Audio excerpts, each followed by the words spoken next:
Recall, review, ramble, Gallus.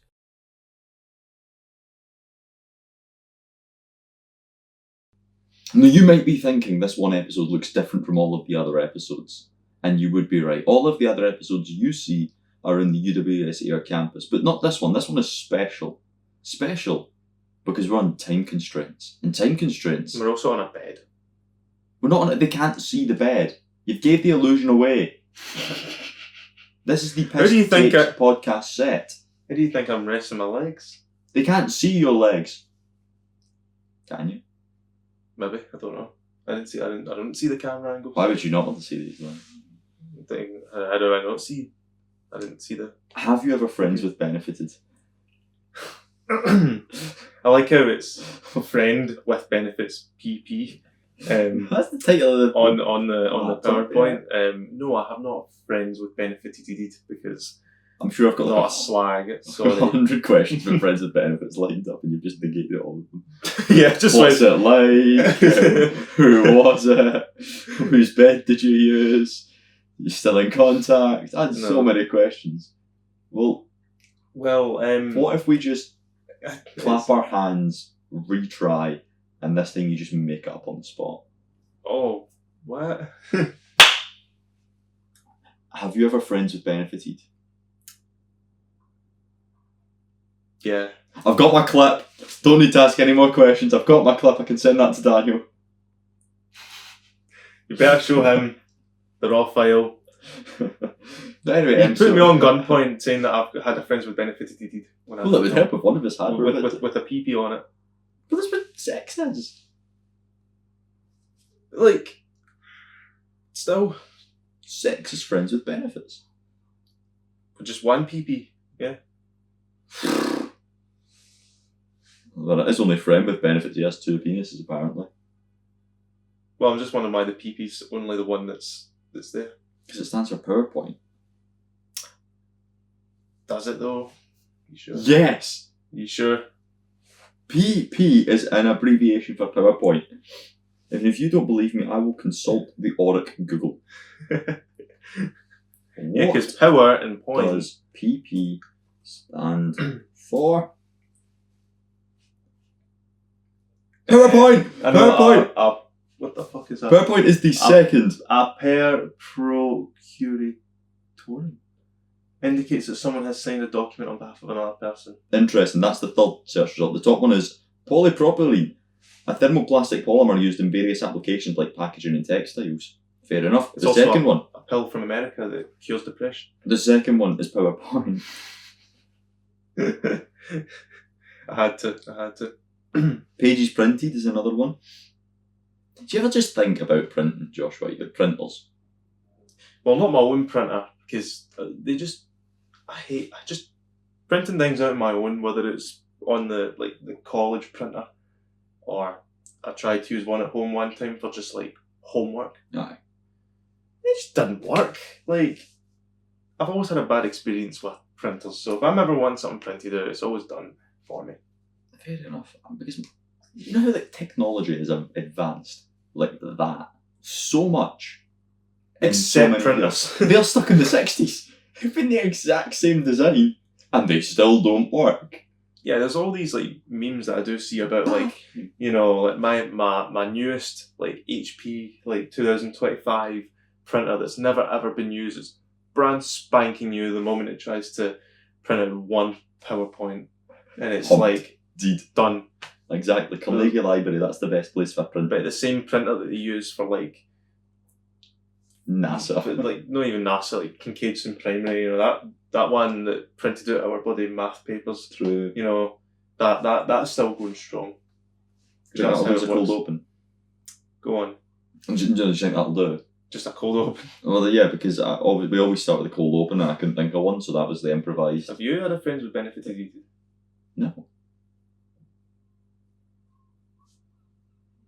Me neither.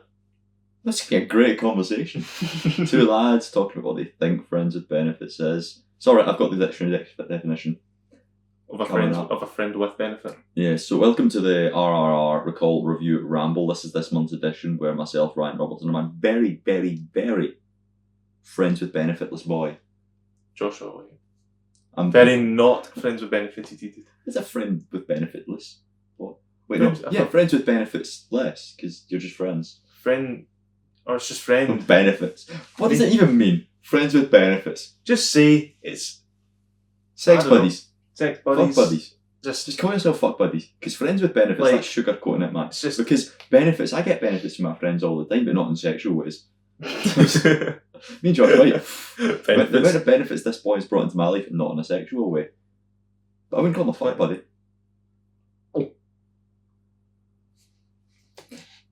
I benefit a lot, you know, like I don't know, like Benefits gym. benefits gyro. I don't know. Trying to think of other words that people would use for benefits. What Benefit, is benefit gym, as in me, Callum, and Alex. I don't go to benefit anymore because benefit. Oh, where'd you go now? Gym group. Is that the lame one?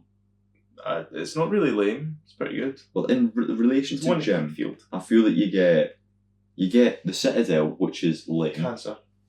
You get Citadel. the Citadel's for folk that are like 18. half-arsed in the gym. They half-ass in the gym and they're like 18, they never step foot in the gym. That's Exactly. that's what the Citadel's for, which is like perfectly fine, it's just not for me. The gym group exists on a very similar bar because it's 24 hours, and it just makes me feel like it's full of the strangest individuals on the planet. See, I've been going for a week now. I've literally went, it's like, you know, been going a lot, Right. basically, for the past week. Pretty good. Like, you know, I would say that, like, other than Callum giving me his words of wisdom Right. and our few gym sessions before he fucked off and died, whatever actually happened to Callum. Who knows? Maybe we'll find you out know, by the end you know, of I this did learn episode. a lot from him, but obviously I was still on my own, like, after it. So I've still got a lot to learn. But the gym group, it's like, the machines tell you what to do. What does one even do in a gym? Hmm? What does one even do in a gym? What's the point of a gym? These are some big Ryan questions. Well, I've always been a bit insecure about my arms. Not felt good about Is it just like a myself. sea of people battling insecurities in one big room? Well, to an extent. But it's also, you know, health, of course, you know. Because I just feel better. It encourages me to eat better, Fair which I enough. have been doing. So, health and also just to feel better about me. So You know, long as I can those are the avoid main gym. two things. It's like Fair enough. mainly the reasons why I go to the gym anyway, but I don't know. I get the point of I gym. like to be healthy, and I would Enough. like to look at myself and go, you know what, I've got a good physique. Fair enough. You know, that's just me though. I imagine that's the case for most gym people. Indeed, I have no So- time or care for it. that's fair enough though. But I feel then you get cool gyms like Benefit, where it's just like one overly large, world's strongest man wannabe cutting about the joint, and then a few people looking at this guy being like, "Pfft, not gonna get that in the Citadel. Pfft, See, not gonna kinda. get that in the gym group. You're just gonna get See, kinda. people at like because 3 like, in the morning who've just finished the night shift, or just on their fucking lunch break or whatever for the night shift, whatever you'd call it, going in for a quick treadmill. What's the point of a treadmill? just go for a run. Aye.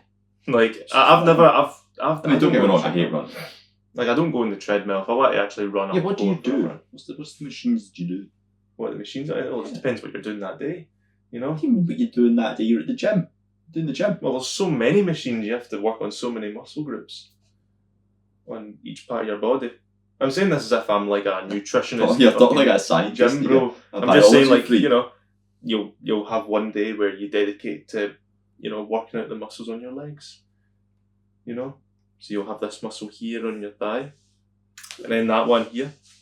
Like then the one children's your play calf. parks can do all this crap. But you have to get creative. I can't be, you know. I'll have them on do it for you now. Well, you ever that- see me at 2 in the morning doing pull-ups on the monkey bars? Doing backflips Right, in the monkey that's- bars? I'll Backflips in the monkey bars? Backflips in the monkey bars? I'll do that. But when it comes to calf raises, I don't really know What's a calf raise? exactly.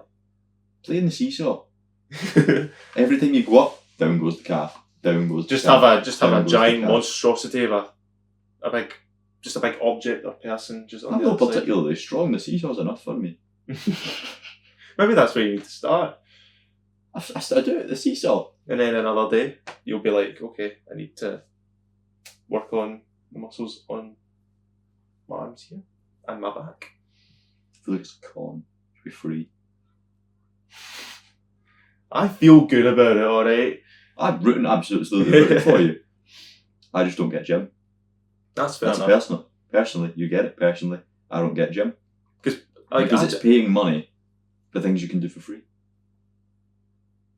It's just, I mean, did you see the bit where you said that about a certain whiteboard for a certain activity they were going to do totally in private? Did that get cut? That got cut. Oh, because I was like, it was relating back to money. I got that for as cheap as possible. Exactly. It's a capitalist world we live in. Yeah, but we've got to do the show and tell for, class next week. So, we need to bring our own whiteboards, you see. So Ryan was going to buy some whiteboards. What's happening? Yeah, this is a podcast about friends with benefits, and so far we've spoke about printers for 10 minutes, and we've had a heated debate about whether a gym or a play park is better for the fitness of a fucking 20-year-old man. We are spiralling quickly. We haven't even got to the 20-minute side tangent I had planned on Portpatrick. If it comes to the childlike wonder that you want to experience every day, you go outside, you go to the play park when it's empty. I think you can have a better workout in the Belial play park than you could in any gym. Bouncing up and down in the trampoline, trying to fit up climbing up the slide. It's a bitch. The rope swing, but you're holding on for. What do you mean climbing up the slide? I can just run up the slide. No, you can't. It's got a roof, and you're a tall boy. You've got to keep it. What about the really, really long slide next to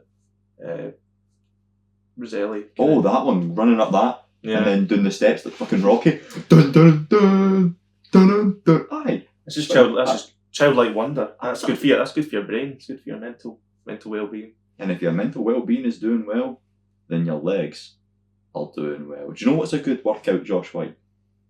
What? Obnoxiously. Oh, you were going to go for my third pay after that. I was going to tell the story and then I was going to make a Friends with Benefits joke. Yeah, well done, you beat me to it. Yeah, Friends with Benefits is the best kind of workout. Because I was a 3-tiered bit, Josh. I was going to go for walking. Because walking is still, insanely... Exactly. I'll walk anytime, Absolutely. any day. Do you know what I mean? Tell about myself and Aaron's venture from the Maidens to Craig Tara recently. Oh, I've seen some pictures, so you'll have to tell me. We walked from the Maidens, as we did that one time, via Culzean. Quick stop for some ice cream. Divine ice cream. The actual ice cream shop was open this time. Oh, right. Ploughed through Culzean, got down and just started walking. We stopped off in Dunua. Right. It got really sunny. It was really nice. Stop off at Dunua, and you know what? The anchorage. Pint of Guinness, please. Pint of Tennent's. Beer garden. It's a bit of us. Right, what should we do? Should we walk back to air? And where was this again? This was in Maidens or? Dunua. It's this pub, yeah. We made it to Dunua before the first pub. As we were walking, we began to get hungry. Maybe half an hour away, see the waterfall between Ayr and Dunua, and we're like, right. It would be fun to go to Craig Tara though, wouldn't it? So we sneak into Craig Tara through its back door. Its back door? Do you mean just the beach? It's asshole. Within a minute, the minute innuendos, we saw a 12-year-old with like 660 bottle of Peroni cutting it out, and I'm like, God, I love Craig Tara. It smelled of shit, and I blamed Darren because he cleans the place. You see. See, I've never been. The last time I've ever imagined. Save a cat. Craig Tara. Oh yeah. The last time I was in Craig Tara. That was when that dog was there. That dog was roaming about, shit in his arse. Yeah. And then we just kind of went, "Excuse me, is this your dog? Is anyone like that? Anybody's dog? Maybe you could take it." And then the woman just picked him up, and then they took the shitty ass dog to. I felt bad because I felt bad for both parties because the dog was roaming about shitting his ass. Then this woman picked up the dog with shit in his ass. So I was probably wasn't even the dog's shit. It's Craig Tara. It's coated in shit. Anyway, we go to the main bit. We sit down in Spoons Not Spoons. Does it have an app? Yes. Fucks. Is it the Craig Tara app, or is it just a Haven app? It's Spoons Not Spoons. Right. Well, we decided against Spoons Not Spoons. I went to Burger King because it was cheaper. And at the end of the day, the cheap is good. Did you get a pint at Burger King? No, but we very quickly then went to the Bonza. The fuck is / the Bongo or whatever it's called. Right. It's the kids' entertainment bit. So I go straight up, I take my seat, and I turn up to face the stage, and you've got on stage TJ, and TJ's giving it a little bit TJ? not that TJ, but that TJ. He's giving it a little bit of a, who wants a prize? Oh, prize? Oh, 6-year-olds on the dance floor. I said, who wants a prize? Fucking me! I want a prize. I want a prize. Who's the happiest family in the room? Aaron, are we here? Aaron rocks up with a pint of Stella for me, and I'm like, that's for a pint of Guinness. And he's like, oh, there's no Guinness, that's a Madry in a Stella glass. It's a Madry in a Stella It's not even glass. fucking close to a pint of Guinness. That man right there has a pint of Guinness. This is the fucking man pouring a pint of Guinness. He got a last pint of Guinness. Or was it 2 bars? More, is there a pint being poured? No, it's just one long bar. Oh, I really? could be asked to walk to the other end of it, I guess. Then there's a Madry glass. Why can I not have had a pint of Guinness or a Madry in a Madry glass? Well, I've got a Stella Madry. This is a bit shit because it was Stella glass Madry. And it wasn't Guinness. Bizarre. Anyway, You're we Guinness staff now. TJ's. I've been to Dublin. Yeah, I true. went in Rome. Been to, In Rome. went in Craig Tara, which is equally. When in Craig Tara. I mean, Craig Tara's the Coliseum if I've ever seen it. Like, He's like, shall we play our favourite song? And I'm like, I wonder what the kids' favourite song is. right through to Stomps or something like that. So they're like 6 years old. Yeah. Was the medium age. What on earth could the favourite song by a bunch of 6-year-olds be? Something that's probably not for that age. 5, 6, 5, 6, 7, 8. Chapel Roan's Hot to Go. I had it in my head, right? I was having a great time, but I had Hot to Go in my, like, literally from the farewell like, podcast, just a us singing it. sea of 6-year-old girls doing that, and I'm like, That no, the YMCA.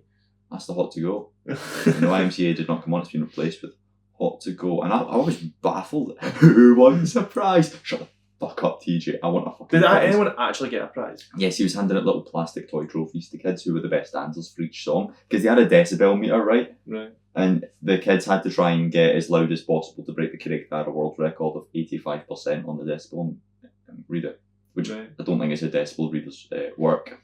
That's how my Apple Watch works. But percentage? Well, I don't know. It just says that it's too loud. Yeah, it'll the go by environment. decibels. Like 85 decibels is very loud.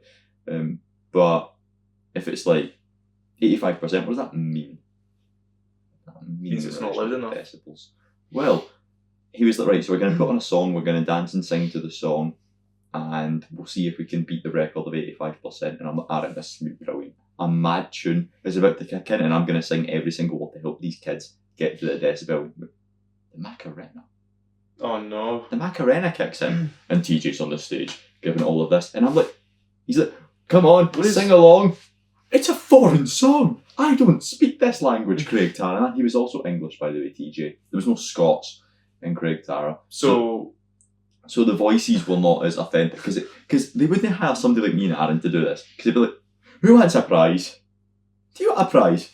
Here's a prize. Instead they're getting, who wants a prize? see, I can't help but just picture just a carbon copy of Mr. Tumble on the stage. No. He's not a clown. This guy was 17. I'm Oh. depressed. What was he wearing? Stripy shirt. It's jeans. No, I mean obnoxiously long trousers on a stripy shirt. With Wow. the Seaside Squad logo on it. Nah, he went to Harley's that night, probably. Well, I was saying every single time. He finished at 1 in, so I doubt he did. Oh, right. Any time between the songs or whatever, he'd go backstage and he's so necking vodka behind there. Because he needs it. There was tables of parents and all the kids in the dance floor, and every now and again a parent would just get a shot. And I'm like, my God, these parents are hating them. I was having a field day. So he gives out all the prizes, and eventually he's like, oh, we only made it to 52%. Who's the happiest family? What does it mean? Why are you... There was no payoff. My mum hates me. Well, I was like, all of these families definitely had a civil today. Yeah, All of them. a domestic. All of them. Because you're in a caravan. Have you seen the shit that Aaron's had to clean up? Exactly. Like, I've seen some, or we've even in the group chat, Yeah. seen some disgusting caravans. 2 of my teams yesterday at work were staying at Craig Tara.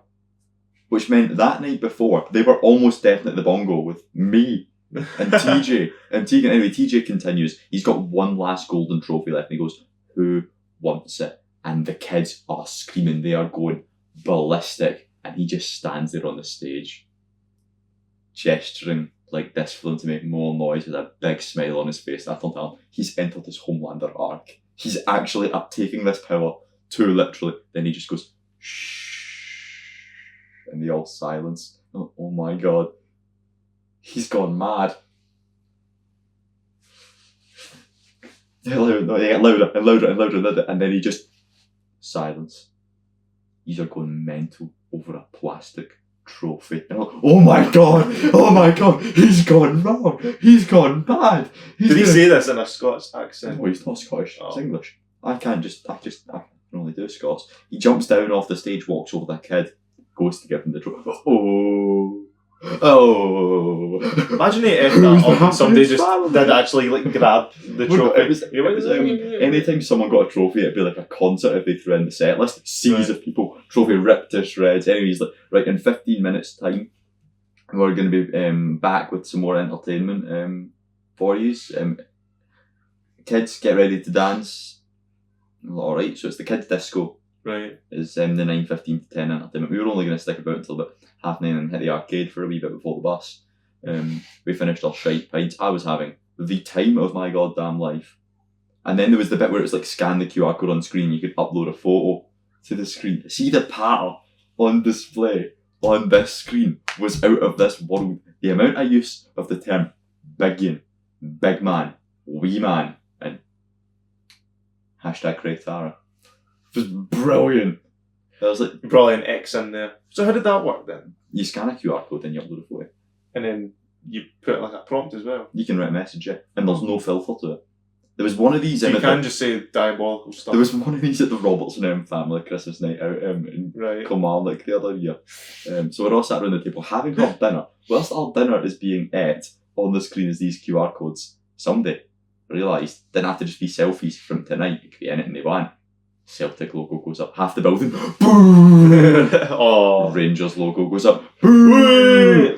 And then, well, there's booze cheers to both of them until some fucking poor wee man in Kilmarnock put up the Area 90. Oh. Half the place in a row. Yeah. Then somebody just started posting what I'm pretty sure was his Tinder profile. And they found it so quickly. And there was some shirtless pictures of a guy. And then it stopped before we got more expletive deletive images, and that was it for the night. That was a bit over. And I was like, wow. Such a bad idea. It's so funny though. Like, there's I no know, filter. like, Craig Tarrant is just full of families and it's all wholesome and whatever, but you've just got that. And me and Aaron. You know, you and For Aaron. some reason. Like, it's like how we go to centre parks. Right? Mate, I felt so happy. When we go to centre parks, there's definitely a group of boys our age that go to Craig Tarrant for a couple of days. Aye, oh. The same way we Our go boys to is centre like parks. £7 a pint. I Much know. like centre parks, except if you want a Guinness. Centre parks actually good. If you like Guinness. There's no Guinness. Guinness. Get a No can. Guinness. No Guinness. No Guinness. No No Guinness, no party.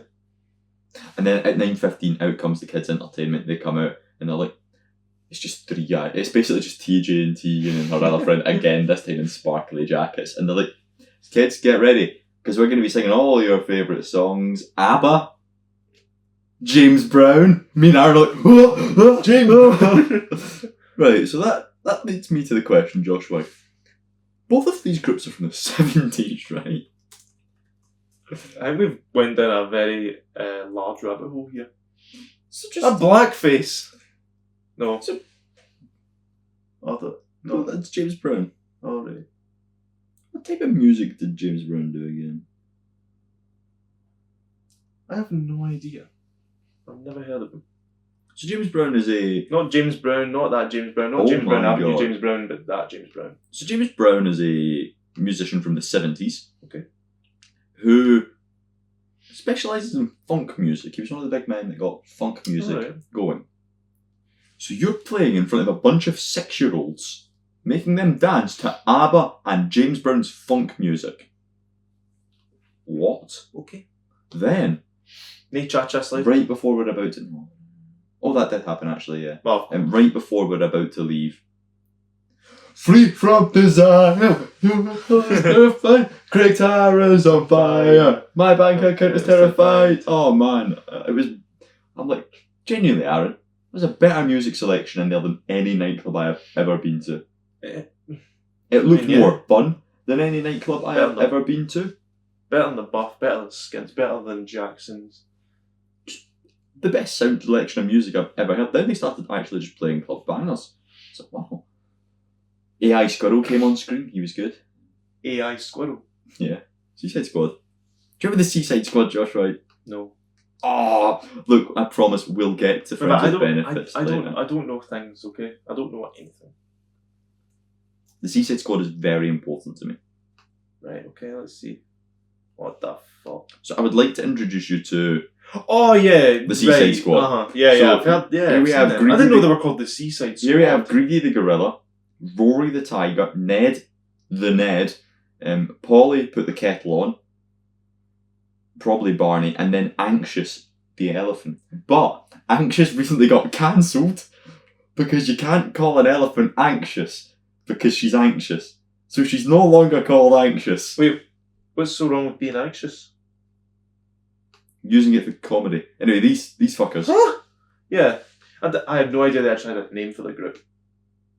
Yeah, so here we have. I've got like notebooks that I've got like the faces of these people. What is this article, Ryan? We do like to be beside the PC side. Haven Holidays rebrands beloved Seaside Squad characters to make them more woke. To make them, who wrote this? The Sun. To make them more woke. Bradley Bear is becoming gender neutral and will be renamed Jazz. I don't get it. Anxious the Elephant and Greedy the Gorilla are having their names changed to Annie and George to avoid offending the nervous and overweight. They are 6 years old, the children. Hey, say what you will about this. There's no need for the name changes. There's no need. Imagine being a 6-year-old and being confused as to why the main character of this show is non-binary.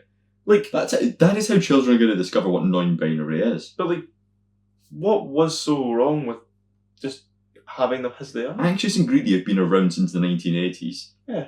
And they've both been rebranded because woke. I personally don't really get it, but it's also not that catastrophic of a change either. So Where's the fucking AI chipmunk, man? so they made a new character out of AI. They sure shit feel like AI. Where's the new lads? Yeah, there they are. We should get like the gang together to just play as the Seaside Squad for the night. What the fuck? That's the Seaside Squad. That's the non-binary. They look so different from back then. Anxious isn't he? Anxious, I suppose. Don't know. Exactly. And Greedy isn't greedy. He's now blue. What's wrong with being greedy? I'm a greedy bastard. But look at me. But like all of these stereotypical jokes that you could make about the Seaside Squad are now not. There he is! So they've got Oh no my personality. god! It's not a squirrel. I was convinced that was an AI squirrel, but in actual fact, it's just. What is it? That's the non-binary bear. Right. That's Jazz, the non-binary bear. So is it just 4 of them now? Yes. Huh. They've cucked some. They have gone woke, guys. There's also the villain, Boycott Craig Tara. because we also got to be a part of the superhero showdown, which is when half the side of the audience is the blue team and the good guys, and half the side of the audience is the green team, the seaweed squad, and the bad guys. And they do games against each other, and we walked right in as the green team. The bad guys won 5,001 points to 2. 5,001 points to 2. Yes. So we went to the arcade, Huh. and when we were in the arcade, we bumped into everyone's favourite Hannah, and asked her various questions about Hannah. why all of the 2p machines weren't working. about why none of the games themselves were actually working. It's a massive arcade. Amusements. Nothing works. Anyway, then we went home. That was a walk.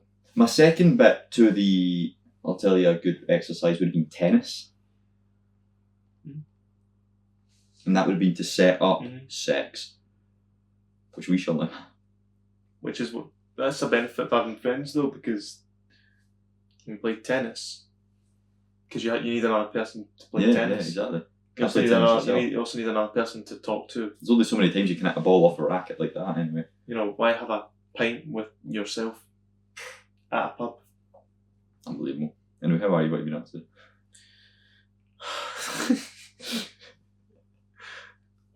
Well, not much really. A couple of big changes, but I'm plodding away. Any friends with benefits in the past 12 No. minutes? All right, No friends with benefits over the past 2 weeks that I've just been going to the gym. I said it past 20 minutes They said since I 2 last weeks. asked you. Oh well, no. I was too busy listening to What's your Tara. your thoughts on the movie Friends with Benefits? It's good. It's a decent film. Yeah. Did you catch its tagline? No. Friendship is a 4-letter word. Because I didn't read anything. Of course. I did just look up the film and watched it.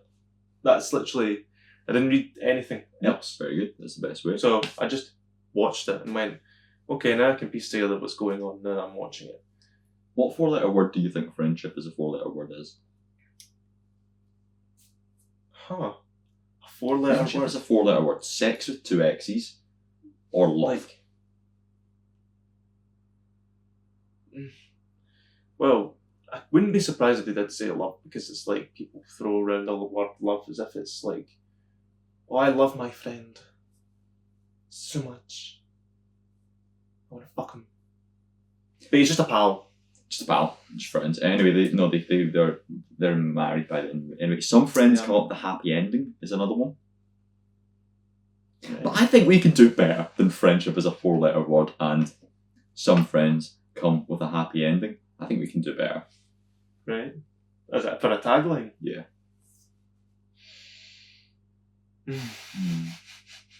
Because they're shit. Again, because I don't really know what the 4-letter word actually is. Love, surely. Surely, but like, still. Ship. Right. Ship. What's the big beats of the movie? The big beats. Right. How can we do this for a tagline? Flash mob, sex. Just buzzwords on the screen. I'm looking for a third. I'm looking for a killer. And another inch. Inches. It's closing time. Flash mob, sex, love? Question mark. Some friends come with benefits. Some benefits come with... spelled C-U-M. Oh, some benefits come with friends. Come spelled C-U-M. Yeah. I'm a based it. Like, so, either some friends come with benefits or some benefits come with friends. So all we need to do to fix some friends come with a happy ending is C-U-M. Some friends come with a happy ending. It was released on 9/11. Not that one. The 10th anniversary. September 9th, 2011. It's filmed in LA, California, in case you couldn't tell.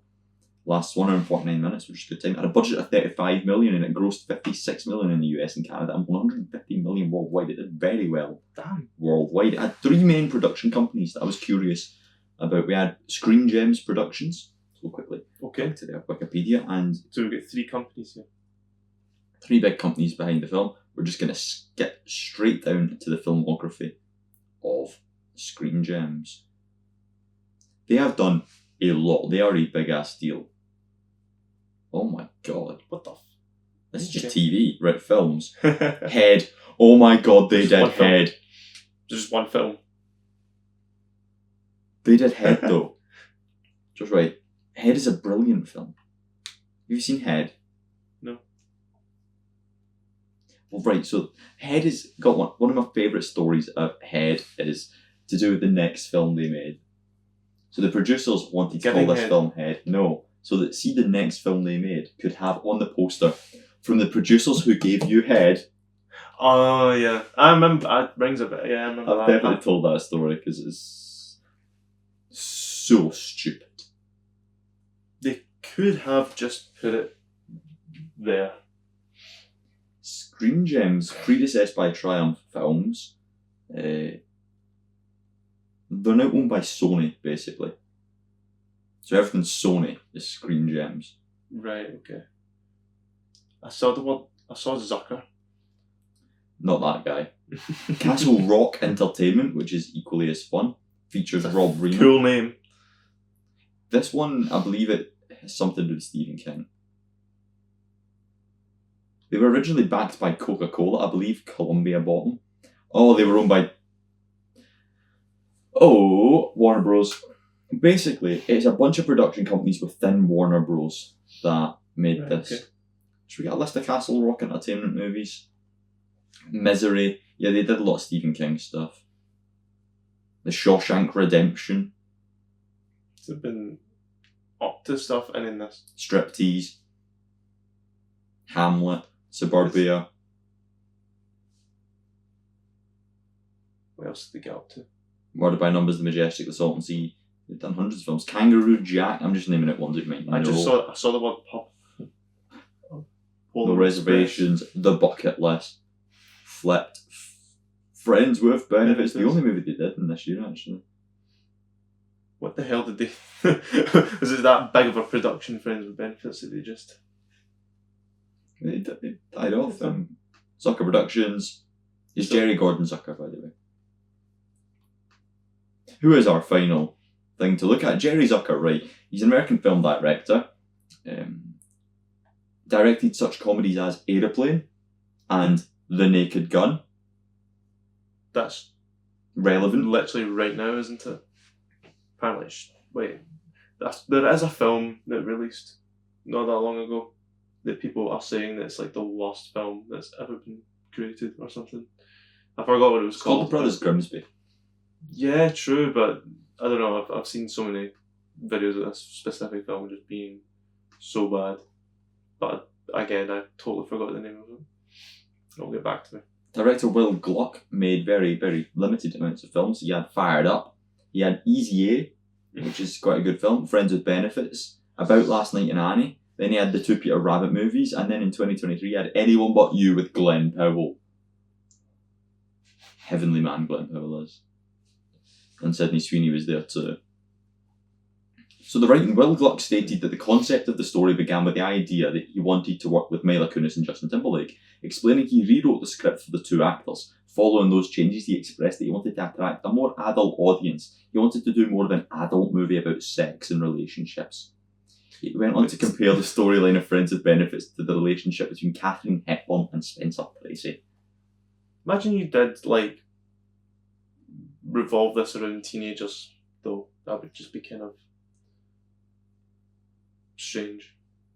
As a viewer, I didn't want to walk into a movie called Friends with Benefits and see the PG version. For me, you just can't have a movie like that without embracing the title. That's a Justin Timberlake quote.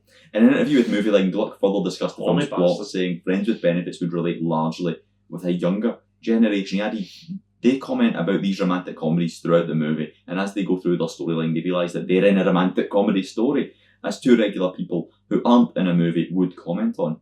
They're very cognizant that they're in this story, but they're embracing the fact they're going through a romantic comedy moment. In an interview with the LA Times, Timberlake explained that he and Gluck held authorship of humour and tone in regard to Friends with Benefits. Timberlake and Kunis workshopped the script for more than a month before the movie went into production. Gluck would meet the actors with 20 pages of script in front of him, and the three would beat it up, changing lines and defending each other's characters' perspective. Themes of this movie, Josh White. Go on. Friends with Benefits is a film about love and sex in the age of social networking. Get some of its juice and tang, partly by trash-talking its own genre. The setup is familiar as the essential elements: a single man, a single woman, two battle hearts, yet a pair of resilient, eager, pretty bodies. Friends with Benefits starts from the premise that its characters are you. and you are sick of romantic comedy cliches they may secretly or secretly not adore. Drew Pingsby, in addition, an addiction medicine specialist, felt that the film's central character... Why is he here? Characters, both of whom were raised by a single parent in the film, that's how it happened, start looking for ways to solve that problem because if they're never given the opportunity to grow an emotional landscape from a nurturing available parent, they were just quickly parentalised and became a caretaker, and the caretaking is all a part of the going for a broken person trying to fix them.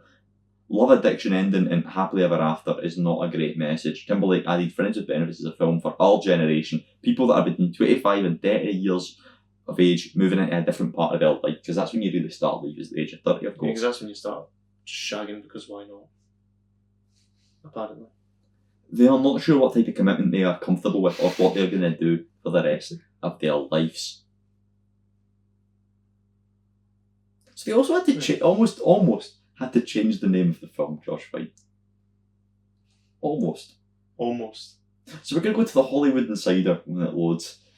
A pretty reputable paper. Also, I'm going to appreciate that the camera can barely see that because of the glint, but I hope you understand that there's no real production effort gone into this one. Right, what's the Hollywood Insider saying? Screen Gems is clear to go forward with the title Friends with Benefits for its new comedy starring Timberlake and Kunis. The studio confirms that Screen Gems was waiting for Paramount Pictures to drop their protest title. Paramount is currently in production with director Ivan Reitman with a film with the exact same title. The studio dropped the complaint on Thursday. Now Friends with Benefits will begin production in July in New York and LA. But to complicate matters, NBC is planning a Friends with Benefits sitcom mid-season replacement. Right. So we've got one film being called Friends with Benefits, another film being called Friends with Benefits, and now a TV special episode being called Friends with Benefits, all set to release at the same So an episode of a show? I believe so, yes. What's the show? Did it say? No. Just anyway, it was the director of 500 Days of... Sorry, screenwriter of 500 Days of Summer. They were... It centres on 5 friends looking for love but settling for Friends with Benefits instead. The duo is executive producing along with David Dubdicon of Wedding Crashers. Still name's shite. Considering the show doesn't yet have a concrete air date, there is no real confusion in the marketplace. Why not have a second name like Smith or something? Exactly. In Hollywood, title protests usually occur on most films, with studios competing for similar phrases. I'll just get creative, maybe. You know? No. This is the best bit. So, this will be relevant in part 2 to this, because this is a 2-part episode. Part 1, Friends with Benefits. Part 2, the other film that was originally going to be titled Friends with Benefits. Would you like to know what Friends with Benefits, the other one, was originally meant to be called? Go on. Fuck Buddies. Which is more accurate to the name. It's called Fuck Buddies, and then they changed it to Friends with Benefits. Then they changed it to Friends with Benefits is just a bit more formal, but imagine something about no strings being attached to something. I don't know, strings and attaching puppets together, but like not happening because strings attached to this. What is a Friends with Benefits? What is a Friends with Benefits? What's a Friends with Benefits? What is having a benefit in a friend? Friends with Benefits. What it looks like and how to make it work, Joshua. What do you mean how to make it work? I don't want to make it work. Just in case you need a friend. Friends with Benefits. No! Right, so are you ready for some of the key characteristics of a Friends with Benefits relationship? They fucking hate each other. Friendship. As the name suggests, a Friends with Benefits relationship often starts with friendship, so people involved know each other to some degree. They may share common interests, care about and respect each other, and enjoy spending time together as friends. Physical intimacy. The benefits of this arrangement may include sex and other forms of physical intimacy, like kissing and cuddling. Casual hangouts. These relationships may include casual hangouts, like watching movies together, cooking each other's dinner, having sleepovers, spending time with each other's friends. Sounds like a relationship, if you ask me. Yeah, sleepovers and all that stuff. Lack of expectations, though. These relationships are about enjoying each other's company without any commitment or expectations that they will progress into a romantic relationship. Non-exclusivity. That would Friends with happen. benefits arrangements are often non-exclusive, with partners free to date other people if they like. Can you imagine being a friend with benefit who's just casually dating, and on the date it's like, you dating it? You seeing anyone else? Not seeing anyone else. A friend with benefits, like I'm shagging my mate, but don't worry, he's just my mate. Temporary. These relationships are often short-lived. They either evolve into a committed relationship, return to a friendship, or end. This film is proof that it doesn't fucking work. This is proof. Josh White. By the way, there's an advert on the side of this that says 9 tips to network like a pro. Okay, one of them's beat yourself, and there's another one that says childhood trauma makes you procrastinate. See, when it comes to all this, like, see, like, what is the world coming to, man? You can get therapy on this website, by the way.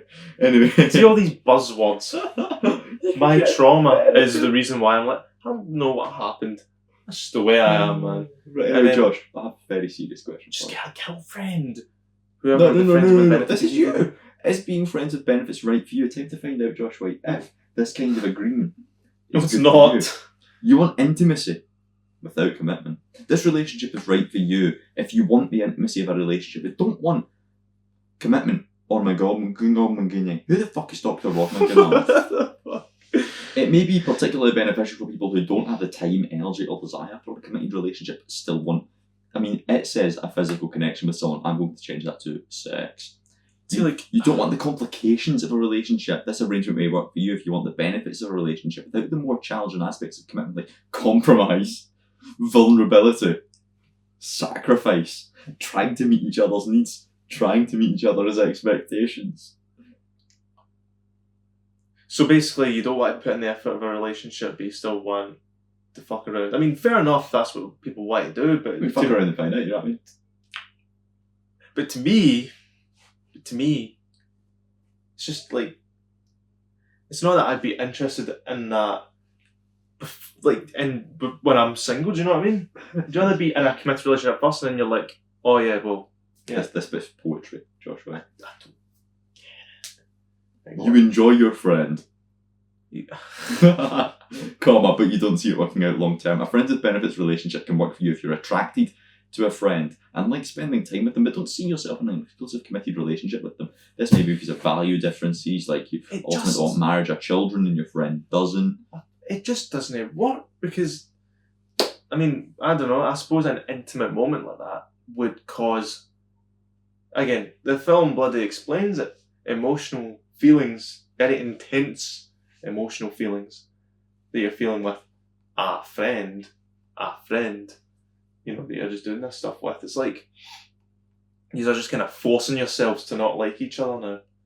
And then it gets all awkward. Sorry, it's alright. How to make being friends with benefits work? Oh, this is the answer. This is the answer that I've been not dying for as if I want it, but I'm like, I just want to know. Communicate clearly. Communication is key to making these relationships work, says Dr. Romanoff. It's important to define relationships and discuss the boundaries so there are no misunderstandings. Be honest. It's crucial to be honest with the other person and yourself about what you want and how you're feeling. Establish ground rules and boundaries. Agreeing on rules and establishing boundaries can help form a foundation of trust. And then it rambles on for a bit. Respect each other and each other's boundaries. Have regular check-ins. Manage your jealousy. Focus on the present. Know when to end things. Because you've got to know when to hold them. All that just sounds like another, like a whole commitment on its own. Do you know what I mean? Oh, but there's no commitment, don't worry. There's no commitment. Remember earlier when Dr. Ramanoff said there's no pressure, there's no commitment. There's no, right. Just have regular check-ins. There's like 10 bullet points. It's like, well, you've got to do this, you've got to commit to this, you've got to communicate, you've got to do... It's just stuff you would do in a bloody romantic relationship anyway. But you'd rather get my birthday present, Josh. Oh, no, but...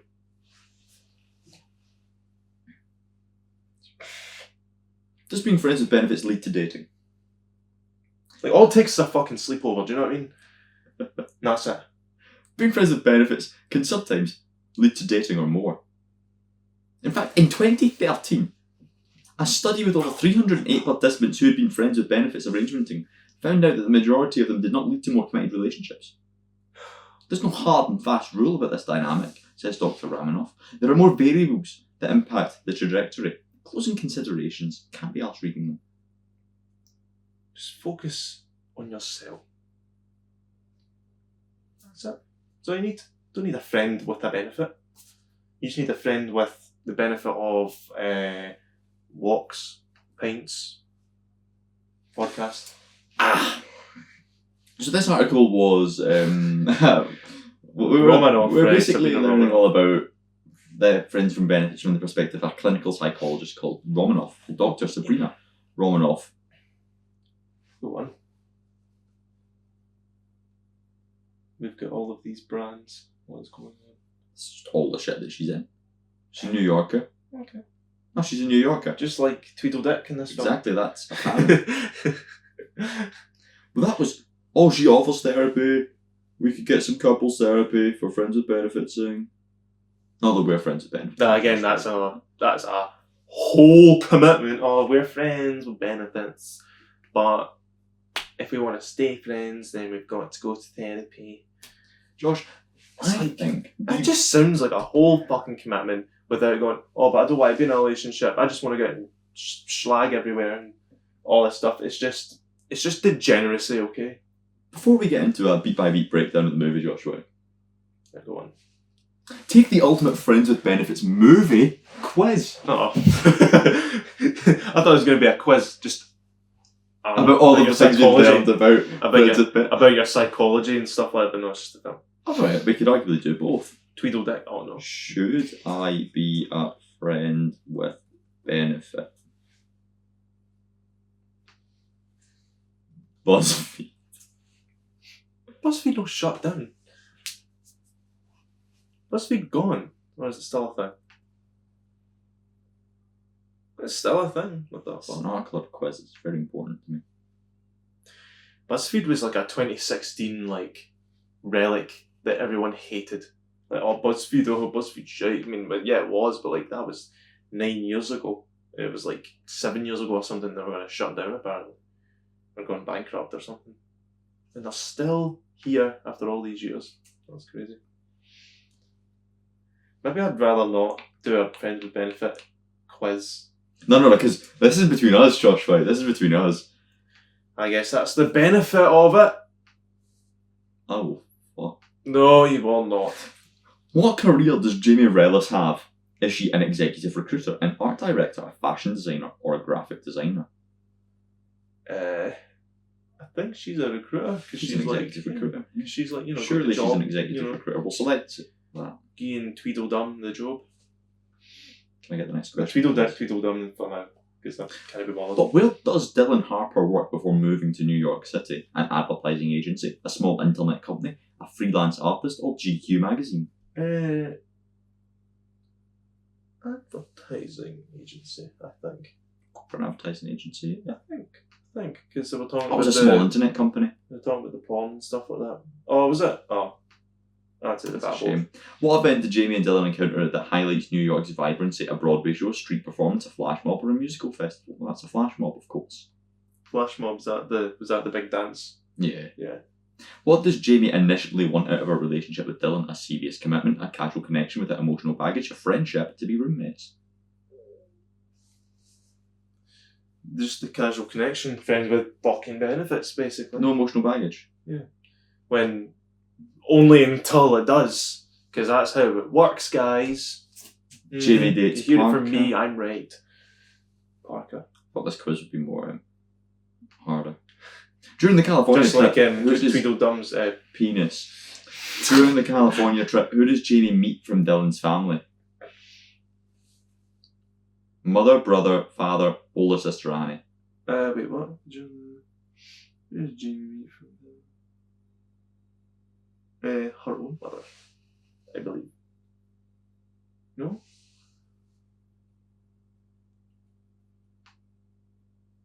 Tim. Oh no, it's no. So her older sister. Oh, when she's in California, that's her. She meets them all.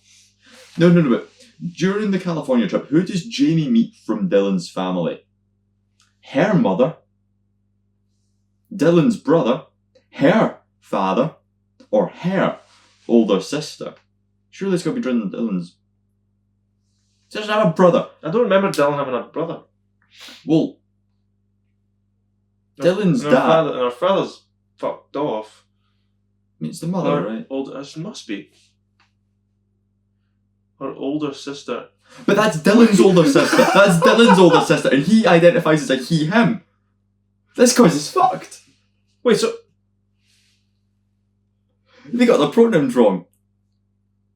All of those are wrong. So that's Tweedledum's. What prompts Dylan to reflect on his feelings for Jamie? A call from Jamie, a conversation with his father, a chat with his sister, his job offer at GQ. Chat with his sister, must be, because that was when he was like, she's fucked in the heat. Conversation with his father, you know, when he like strips to his pants. Oh, at the airport. How does Dylan ultimately confess his feelings to Jamie? Why, that's got to be through a flash mob performance. Through that, and then they play the same song that was played on the telly when they were watching the rom-com. Wouldn't it? No, that's not that one. It's not. Wouldn't it be nice? It's not that one. What is the outcome of Dylan's confession to break up? Tombola. The Tombola ads, the song that plays on those, that's what played. That's the only reason why I know that song. The Tombola. You'll know the advert that I'm talking about, I hope. I hope that my phone doesn't listen to all this stuff and then I end up getting stuff about friends with benefit relationships on my fucking reels. Because I swear that phone listens to me. It's not that one. I don't need to type anything up, and if I'm talking about something, it will show up on my bloody feed, and I'm like, okay, thanks for tarot readings and gym stuff. Thanks for that. What are we on? I'm on the hunt for this song. It's Tombola. Hey, hey, that one. You know the song I'm talking about? The Fireworks by 3 and 9. Maybe it is, I don't know. Don't know the name. Maybe it is. Better make sure you don't get a strike. Is that the entire that on the radio. Yeah. Radio. Train. I think so, at least. I think. Yeah, that one. Because, like, they're like, oh, rom-coms are shit, haha. You know, they want to make you think that they're actually going to be forever happy, and then it ends up becoming that. I might have accidentally deleted our Friends with Benefits quiz. You know what? I'm actually not upset about that. So, okay, I'm going to get our Friends with Benefits quiz back. Are you a fwub? Go-to quiz? Consent, right. We all have friends, but only a few of us are lucky enough to have a fwub. It's not lucky! A fwub. Two fairly close or very close friends. Yeah, the amount of team have the hots for one another. They do have some sort of caring for one another, but it's not a romantic couple. Whoops! We're lucky to have the best of both worlds and know how to keep it friendly and freaky. So Josh White knows this. Josh White. No! Are you a fwoob? Or just a plain old friend? Well, no, you don't have to wonder anymore. Just take a couple of minutes to fill out this quiz and then you'll know for sure. What is your age? Under 18. 18 to 25. We're 18 to 25. What is your gender? We are male or female. There's no real other options here. This quiz wouldn't pass the Seaside Sport Walk test. No, it would not. Haven is right, having Josh, a right. fucking melt in a grave. Got some questions for you. Okay. Would you French kiss a friend? French kiss a friend? If I was drunk? Hell no. I do it all the time. Only kisses on the cheek for me. If they were hot. This escalated quite quick. Do you want me to answer like me, or do you want me to answer like Daniel pre-Sandy? Well, I'm asking Josh White. I want to know if you're a phobe. No. Is that hell no? Hell no. Okay. Hell no. Okay.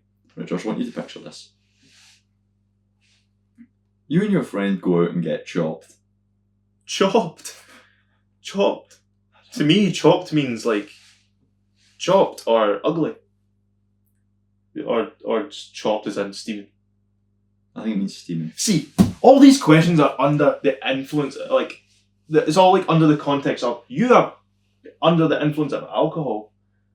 You're not doing this out of genuine, like, I'm wanting to do this. It's so dumb. The next, what are you doing? The next thing you realise, you wake up and you're both lying in bed naked. Your first thought is, I'm hungry. Right. Phone the Indian. You hurry and get dressed and run out the door. You finish what you started last night. Is this a story? Swear I need off, to see it. swear off liquor for the rest of your life. Alright, your first thought is... Get up and make breakfast. What do you mean before finish what you breakfast. started last night? Fucker. Yeah, I know, but like... Surely. So, are you hungry? Get dressed. Fucker. Swear off liquor for the rest of your life or make breakfast both these.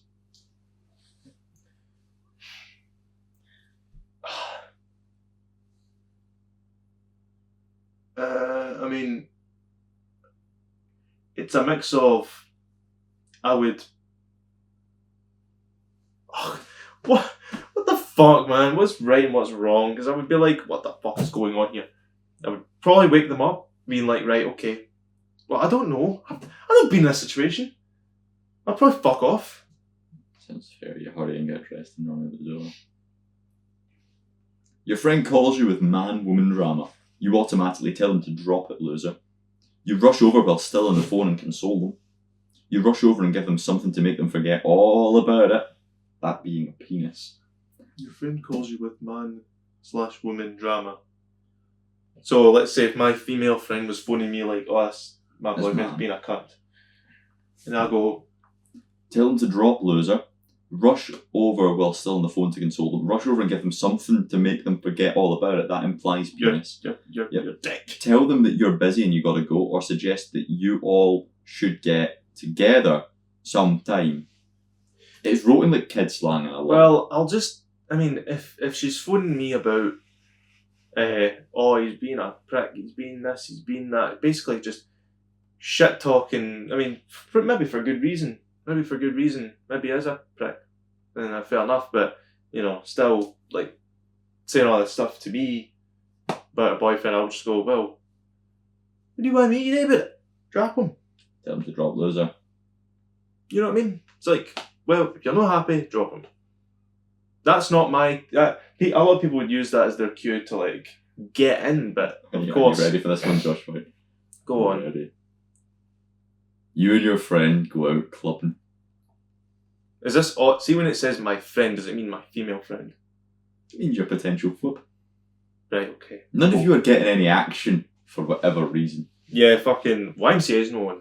That's what it is. Your first instinct is to say your goodbyes and head home alone. What a strong first option. Leave with your friend and go to his or her place to chill. Stay and complain about how men and women are. Just debate gender politics in the club.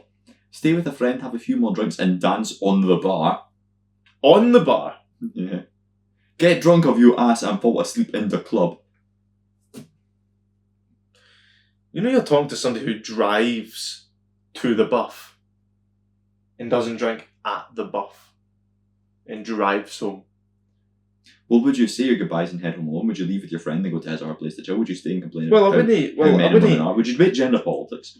Or would you stay with a friend, have a few more drinks and then dance on the bar? I would, like, and that's under the impression that we, you're getting, not even getting any action. So we'd be like, well, which way they then? And then, you know, if we're going our separate ways, then walk up to our house and then go to my bed. Say your goodbyes and head home alone. Doesn't mean you can't 'Cause, like- take them home. Because, like, Means you're yeah, not like, going to I'll take ours, them yeah. home, but I'm not going to have a sleepover with them, do you know? It's like... You're getting dressed for another night out, because this is, oh, by the way, this is all one continuous story of the same person. Your friend's, spelled with a Z, outfit looks better than you. Friends. You react by saying, that's cute. Rip it off and have a quickie.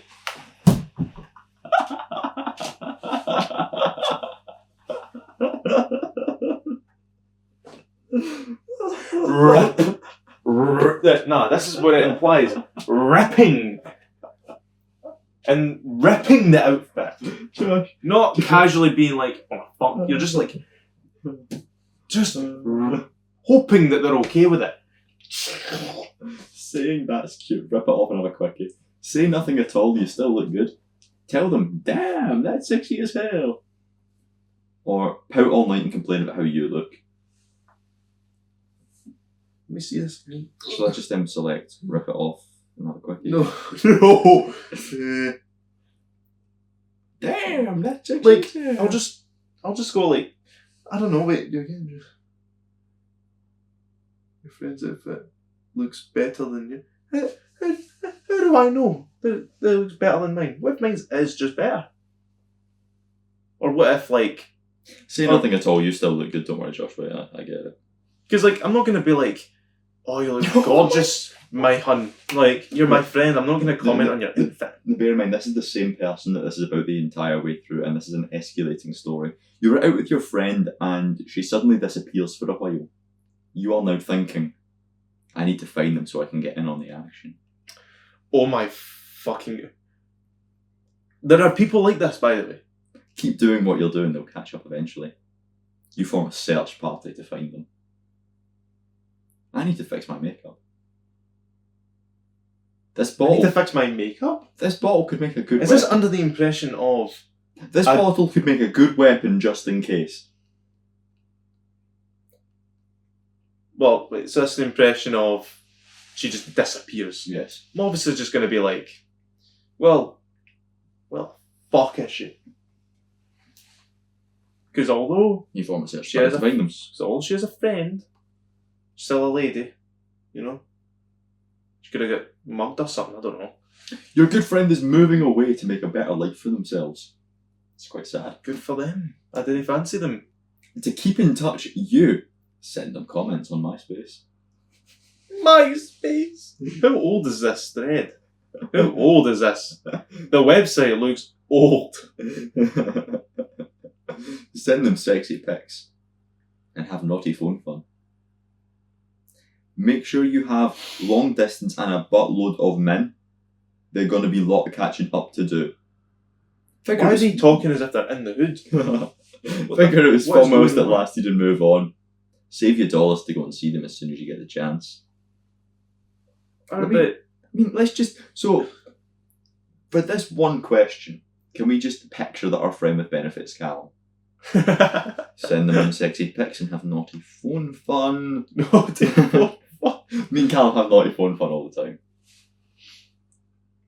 Yeah, Callum told me to kill myself last night. Sounds like send them sexy pics and naughty That phone fun, is- Josh, right? That is funky phone fun, whatever it was. Freaky phone fun. Right. You find out that you and your friend are after the same person. How do you feel? Wait, Don't worry, but don't question it. so is this... Don't worry about the lore. I need to know if it's me and my It is your girl friend. dash friend that is after the same girl. Yeah, I believe it's you and your web are after the same person. Then I'll be like, oh, you're a lesbian, that's fine. No, Josh, wait, there's various options here. Oh my god. Ask if you could watch. Drop your friend for them. See if it would be cool for... A threesome. It doesn't elaborate. Oh. Give them to your friend. They're not the last person alive. They're mine. That biatch. Sorry, that biatch. To give you the Poppy Moorisms. Poppy- Better move out of the way. Poppy man. Right, that's your 5 options. Ask if you could watch, drop your friend, see if it would be cool for, give him to your friend, or that biatch better move out of the way. It's a good option lineup, isn't it? Where are the closest to I'm happy for you and you go? Because I'm Give 'em not... to your friends. 'cause I'm not going to fancy a lesbian. Your friend calls you up and tells them that they are stranded Stranded. in nowhere.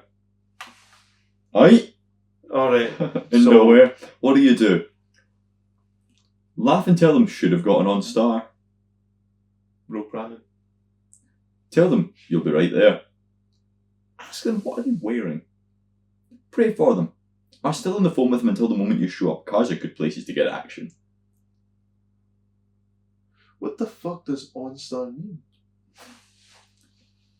You should have gotten OnStar. Right, are you praying for them? You tell them you'll be right there. Stranded. Well, where the fuck is nowhere exactly? Right in nowhere. To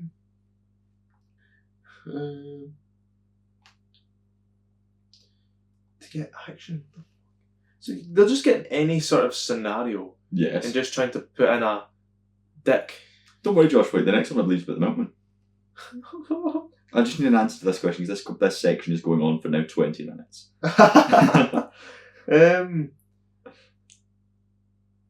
You know what? Fuck it, I'll pray for them. It's not my problem that they're call. stranded out of nowhere. Do You know come what I to mean? your friend's house and they answer the door naked. You feel like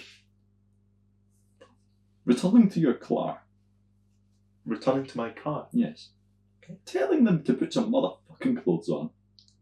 Put some motherfucking clothes on. I don't want to... Grabbing them and having them the your way. Rape. Singing God... That's basically what it is. Singing God Bless America. Or smiling and doing a dance. And in my head it's the default dance. Your friend comes to the door naked. No, I pictured the like peacocks, like when they dance. Or like... Right, are you telling them to put Those certain birds that dance for like a mate. Are you telling them to put some motherfucking clothes on or returning to your car? I'll tell them to put some motherfucking clothes on and then go to my car. It's only the impression that I just don't fancy this friend. Again, if I fancied this friend, I would never approach it like any of these bullet points anyway. Because I'm not a degenerate. Right, Josh White, Go on. you need to loosen up. Oh, do I now? Life is full of fun surprises. And if you keep your guard up all the time, you'll never know what you're missing. Fuck your friends. Literally. Fuck your friends as in... Have sex with them. Right. Passionate sex. But I want a girlfriend. You're a friend with benefits. I'm the best friend forever. 20%. You're a 20% friend with benefit. Really?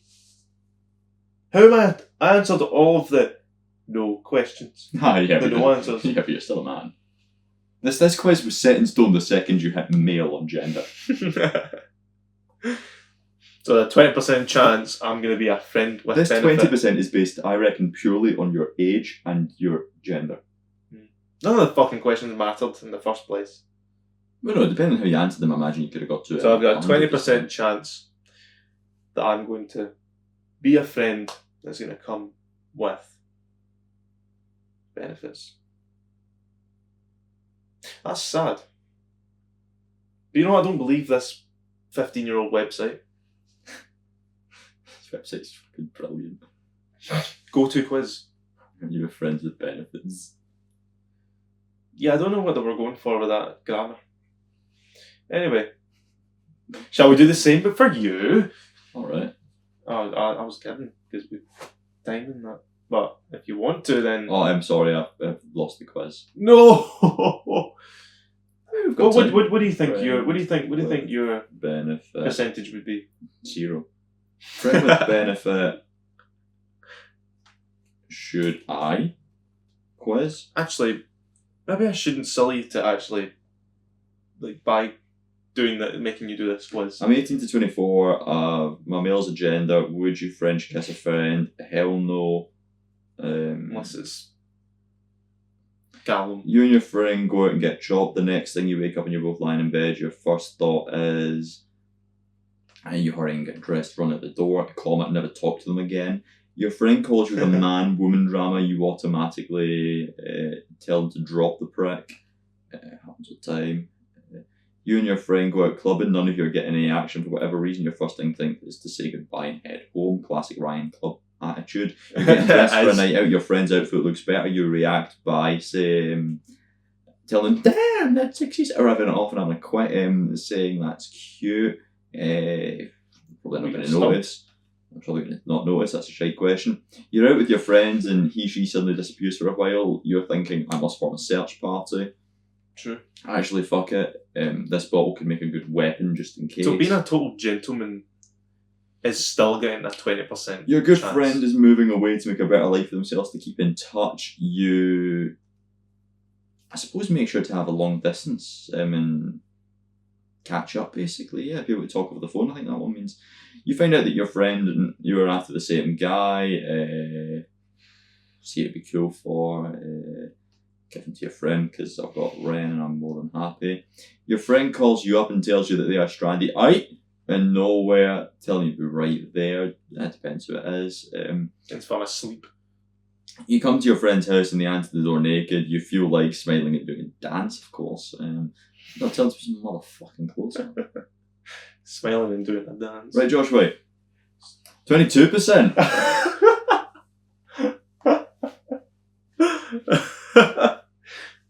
So you're more likely. I answered the exact same questions. I answered the exact same things as you, right? I'm pretty sure. See the freaky phone fun thing? Oh yeah, the freaky phone fun thing. Where Did you answer that same answer as well? I said I would make sure I could catch up on the phone often, whereas for you, I clicked you would have phone sex. And I still get less than you. And that, I think, is the only question we differed on. Oh well. Good for you, Ryan. Yeah. I'm starting to think the questions don't matter.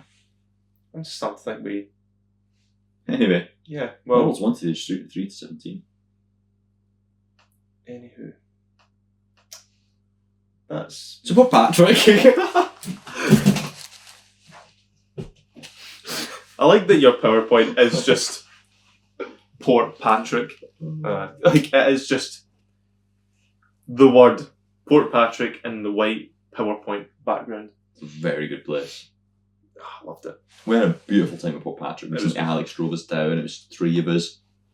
We enjoyed a pint with a view. Oh, we did. I enjoyed. One hell of a view. Was that a Guinness you had? I had a Guinness. You had a... Was it... A Jack Daniels. Yeah, fair enough, because the selection wasn't... The selection in all of the pubs in Portpatrick weren't great, except for the actual pub, of which had Starrow on tap. Starrow and darts and pool and... I mean, entertained Sean. We played mini golf for like... What was it? £3 each? So cheap. A lot of things that were actually kind of cheap at Portpatrick, which was mad. It was like... You would get like a bottle of water for 75p. You don't get that very often. Oh yeah, you've still got it. Got a nice picture of it. Yes, the scorecard for the mini golf. It would appear that the score was third place, Alex with 70. No. Me with 70. No. Oh wait, you had... I had 73. You had 73. Alex had 70. Oh yeah, it's less, isn't it? Yeah, never mind. I'm stupid. Ryan, 73 points. Second place with Alex, 70. Me with 68. It was very close. I was meant to be 69, but he did the math wrong. It would have been, funny, 69. There was 5 shots in it, True. Which is pretty good, I'd say. If Alex didn't get that 13 pots, like True. those 30, he would have definitely won. And if I played normally. And if I just kind of kept to me. If I didn't stop getting down on my hands and knees and playing pool, or if I didn't keep hitting it through my legs, or if I kept doing shots where I was like, hey Alex, and just didn't look, I probably won that. But there's no fun in that. Remember that the first shot that I did? The first shot that you did, you practically put it through someone's window.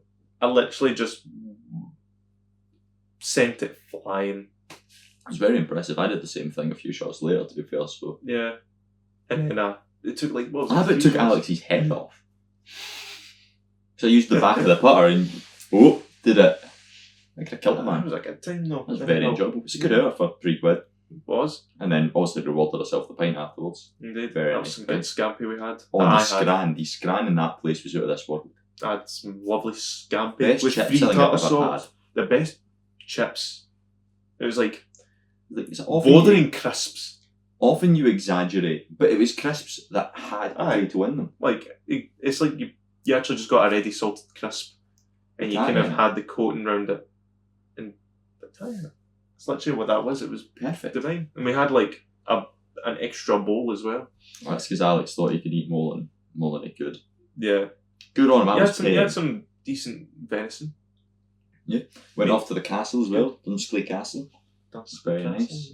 The next day we went an obnoxiously long walk to see the pretty water and the sun and just sit about vegetate with a view. We did that. Thunder, is that what you said? It was like a genuinely half an hour we sat in the same position, not saying a word to each other. I literally sat on this rock for half an hour like a monk. Just thinking.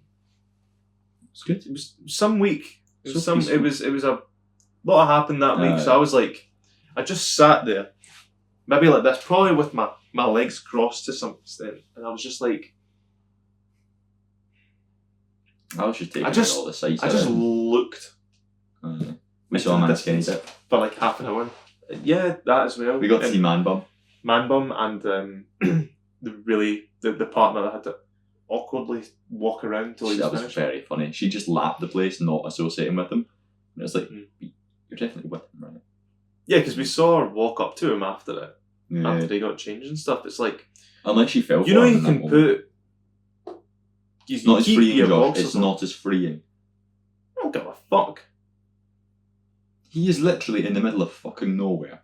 It It was was foggy when he started that. He thought he was not going to see a single person, and you know what? Bar the three of us, he probably wouldn't have.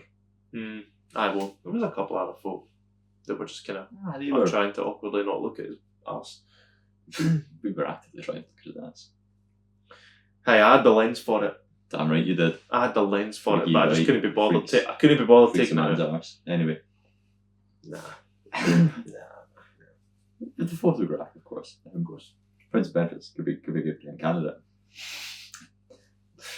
Then we jetted off to Stranraer, got some beautiful ice cream, went on a little train, Went on a boat.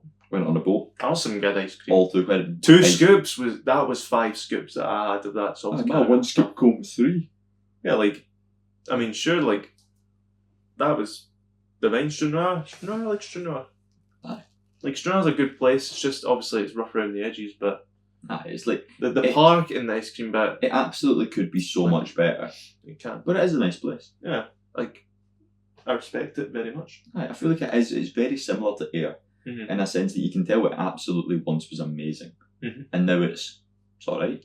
If you look at Stranraer postcards, you'll probably find, you know, A bit like Ayr. Like it used to be amazing, and right now it's alright. it's just air. It's depressing if you live there, but see if you came to Ayr for like 2 days, Yeah. you'd probably have a nice time. If we were Stranraer and we were going to Largs instead of Portpatrick, imagine if it was the other way round. Oh, Maybe we'd mate, stop at Ayr for an ice cream. you'd probably be fine. Ronaldo's golden disc. No, because see, instead of going like an obnoxiously long walk from Largs, we just went to Millport for £2. That's a boat ride for £2. If I've ever seen a boat ride for £2. Didn't know what. Brilliant wee time that. Mhm. I love it because we're not really doing a big proper trip away No. this year. We got Centre Parks, of course, but We've had all we'd sprinkle in lots of little ones. we've had all sorts of Dublin. we've had Dublin and Portpatrick and potentially a wild card in November. Who knows? possibly we'll have to see about that, but That's a TBC. definitely Centre Parks. You know, I'll be top tier. It's less than a month away, man. I need it. I need it to come now. It's like I need 3 Centre weeks. Parks now. I feel like we've done enough rambling. We've been recording for an hour and 35 minutes, Have we and now? we have definitely spoke about the film. Spoke about Remember when I Good did? Friends of Benefits just doesn't fucking work. Remember when I did all that whole bit about how it was wrote, and then I did the bit where it was like I had to change its name. I did Yeah. actual facts about the movie for 5 minutes. Anyway, let's do the play-by-play, the scene by scene, which starts Right, okay. with my first question. I argue this is the biggest question in Friends of Benefits that's going to be asked in this entire podcast. Okay. Why do you think that the F, the W, and the B, of course the initials, FWB, are blue in the title? Why are they blue? And why is there no spaces? It would be funny if I just looked up Friends with Benefits, the film on Google, and it was just no spaces in between them. I think that's... Because like I've seen no one use that abbreviation for Friends FWB. with Benefits. FWB. I've never seen anyone use that abbreviation apart from that fucking website. That quiz used it. So But why is it blue? I don't know. Why is it blue? It really irritates Why me. is It's the logo blue. the way it is? Maybe by the end of this, we'll have an answer for you. But you do as well. We get all of our classic production companies on screen. And then, this bit was mad. So the Screen Gems logo comes on screen, right? Yeah. And then it is seamlessly integrated into the touchscreen site thing that Justin Timberlake's character is using in his little internet advertising company. It was seamlessly. I was like, oh, that's sick. Because he has a fashion website. So what does Screen Gems have to do with fashion? Fuck knows. Justin Timberlake, he's wearing a cardigan. Short cardigans. Not that I wear them, but like... He's a 20-odd-year-old guy. He's a trendy guy. Why is he wearing a cardigan? It's comfy. Bit cold. There's a dog on the desk. The dog's just kind of chilling. Then Mila Kunis and Justin Timberlake, they have a kind of short phone call where they're talking to each other because they're about to meet for a date, and it's like, oh, what's your majama? Oh, what's your dama? Oh, what's your dama? Timberlake then asks an employee for his trousers. Because he did do that. We get our first instance of man bum in the movie, less than a minute in, which is... Because he was like the boss and he just kind of forced this upon him. Yep. Now I do wonder, how does he know that he was like the perfect fit for these trousers? All he knows, there must be some kind of weird context. Listen, first time it's happened. He only hired members of staff that have. Are you 32 waist, 34 length? If not, get the fuck out. Anyway, so as we see Man Bum on screen, yes, there's a lady in the warehouse and she has a little cheeky look. She's like, bum. Buttocks, if you will. Yep. And then he gets in a really nice car. It's a convertible, isn't it? Yeah. It looks like something out of the 80s. It's a Sundance-esque thing. And as he's driving, one's on the phone and it's like, oh, we're going to see Pretty Woman at the theatre. Yeah, because this woman's like made her entire personality. Pretty Woman is a film about a woman. She's pretty, but she is a prostitute. Right. And I think she has casual sex with a man and then falls in love with him. Oh. And no wonder Mila Kunis loves it. Oh, it was a bait and switch. Jamie is with that guy from Brooklyn Nine-Nine. Mm. Jamie being Mila Kunis. And Justin Timberlake is with Emma Stone, who is fucking Denzel. Okay, so Denzel is a man from Portpatrick who fucking loves. He absolutely loves his music. In specific, mad balls apparently because he grabbed them. Well, I mean, aside from wanting friends with benefits type situation with John White, who was that musician you fucking loved? Is it not Glenn Campbell or something? Glenn Campbell. This man had a thing for Glenn Campbell. And he Alex must have put it on or something. Oh, Glenn Campbell! Oh, Glenn Campbell! This place is shite, Glenn Campbell! Oh, that's your music. Anyway, Emma Stone loves John Mayer. He does. And I'm pretty sure at this point she says the famous quote, just shit on my face. Some people are probably into that. Because, like, my entire personality is about this one film. It's not a film, it's John Mayer. He's a musician. The film's Pretty Woman, it's just generally a good film. Or my entire personality is this musician. Yes. Because I've got nothing else interesting about myself. She's Emma Stone, does she need it? Well, I need it because I need to know what she's all about. John Mayer. We need to talk, and then they have a double breakup scene. Because Justin, right, this guy. I bet he called it shite and she went, he does it, for future point. He likes work more than his partner. So it's one of those movies where they like their job more than they like their girlfriend, and at least, because you see, they're both heading in different directions. You see. Mm-hmm. Mila that means Kunis, they can't make it work. Mila Kunis wants swept off her feet. She is emotionally damaged. And you know what? She has big eyes. Hey, that works. Horrible. That's the most insulting thing you could say to someone is you've got big eyes. It's not you, it's me, it's my fault. Shut the fuck up. You're emotionally unavailable. Let's just stay friends. Fuck off. Yeah. So let's talk through those four people.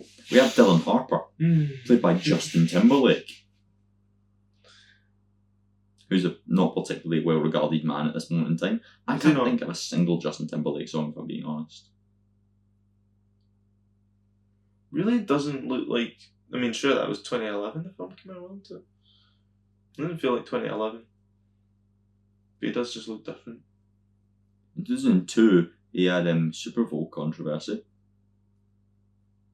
So the man has his fair share of controversies then. We'll see, but what's happening with him now? What the fuck? Oh no. So near the end of 2002, Justin Timberlake was the first celebrity to appear on Punk'd, a candid camera type show created by Ashton Kutcher. It comes round. He'll be relevant in part 2. He will very much. To try and trick celebrities. Timberlake cried during the episode, later admitted to being under the influence of cannabis when he was pranked.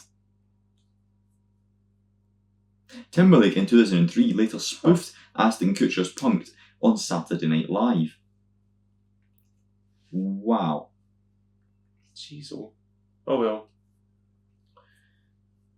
It is just a small world though, isn't it? Love that. What songs is Trolls? He was in Trolls? Fuck yes. No. What other cartoons has he been in? I just want to know what his music is. Again, maybe if I heard a song, maybe I would. Understand. Shortly after midnight on June 18th, 2024, Timberlake was arrested for a DUI. In addition to being charged on one count of that, he was issued 2 citations, one for running a stop sign and the other for failing to keep in lane. So he's a shit driver. He's drinking drunk. Yeah. Timberlake, who was performing overseas in Poland, would not attend his July 26, 2024 court arrangement. Blah, blah, blah. He did Anthony McBarlin. He did. He paid a fine though, don't worry. And I had to do 26 hours of community service. 6 hours? Did you say? Or 26 hours? 26 hours. Oh. Just 1 week, boom, done. At the end of his Forgot Tomorrow World Tour, okay, in July 2025, so literally last month, Timberlake stated he'd been diagnosed with Lyme disease. The fuck is Lyme disease? Not pleasant. You know when you're walking through grass and your parents, when you get in, are like, search for ticks. When you're on tall grass? Yes. After it? Yes. Right. Because of Lyme disease. Oh. It's a blood disease, feeding ticks. And what directly is it? Because I do remember it not being pleasant. Symptoms: redness on the site of a tick, fever, headache. It could cause nerve paralysis, arthritis, meningitis-like symptoms, heart rhythm irregular. Basically, wow, it could eventually kill you. So don't get Lyme disease. There is one cure from Lyme disease. I don't think you do. Where the fuck was he? I wonder. He was touring Europe. In Europe, it's 50 to 70% of all Lyme disease cases are from Europe. So. Oh, jeez. Oh well. Let's hope that you can live to see this podcast. I can't think of a single song of his. He was a boy band boy. Has it just been a Mandela effect this whole time that he's been a musician? He has mad respect for the LGBTQ. As you do.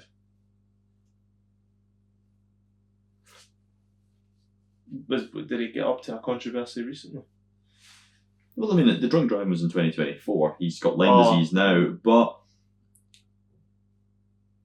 how to put it this way? Following the release of Framing Britney Spears, public attention was brought to old comments Timberlake made in 2002 to describe his relationship with Britney Spears following the breakup, with some considering them to contain misogynic rhetoric. Hashtag exposed. Yeah. Oh my god. No way that was... So yeah, he's allegedly racist and a misogynist. Potentially. It's the best Google of all time. Oh my god, yes. So have you heard the Super Bowl 37 halftime show controversy where Janet Jackson has a wardrobe malfunction and her tit comes out? Is this during an advert? But not in an advert. Not like a Super Bowl thing. Okay. It's time for Nipplegate, Josh White. But Justin Timberlake just rips her fucking top off. The fuck? When was that? 2004. Oh. No, it's 2002, I think, maybe. I don't know. Regardless, Justin Timberlake, just hardcore, rips her top off. But, again, right, I've got so many questions, but mainly regarding the actual chest piece that she had on. How come it was just a thing you could just take off? Well, the plan was for Timberlake to reveal her ass by ripping off the back of her trousers, but one thing leads to another, and I guess you're there. Friends with benefits, eh? What, 8 years later? Just baffling. baffling. Anyways, a strange man. Yep. Interesting man. Been up to all sorts. Business ventures. Oh dear God, what has he got up to? Articles, man. What has he done? Show me. It's quite boring, this. Yeah. It's business, isn't it? Doing some philanthropy. What is that again? Is that a golf player?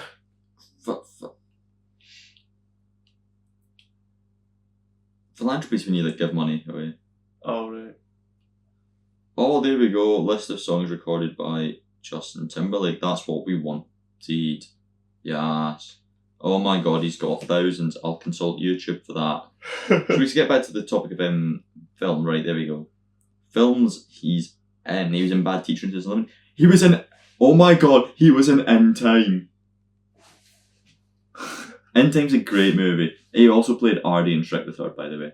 He's in The Social Network, wow. But yeah, In Time is a movie where after the age of 25, you basically have to... Everyone dies at the age of 25 or something. Unless you live longer by killing other people and nicking their lifespans. Oh. He's in Trolls. Because most of his music is... I'll just die before I'm 25, thanks. Just Timberlake music. Again, I've probably not heard a thing that he's done. Do you know he's that much of a musician? Yeah. It's not fair. Okay, I see you. I dig some Lucozade. I got this feeling inside my bone. It goes electric, baby, when you turn me on. That's not this song, by the way. Surely. Shit. Is it? Did he do that? No way, I thought that was Ollie Muzz. Yeah, probably Ollie Muzz. Oh my God, it's Justin Timberlake. Is it?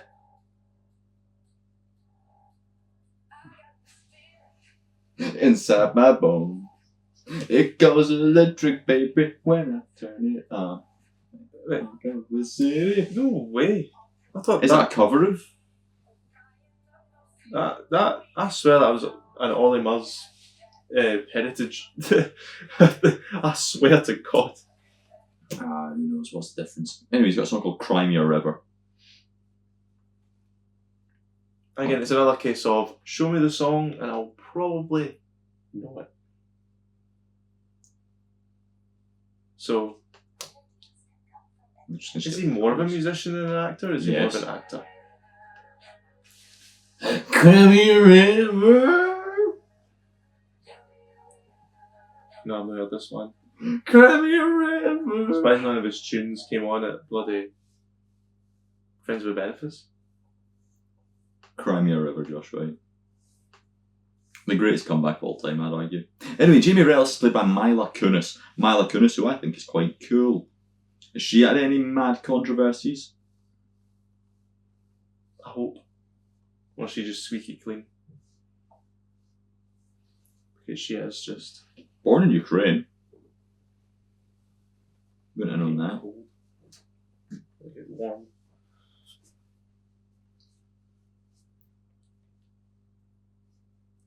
What did she get up to?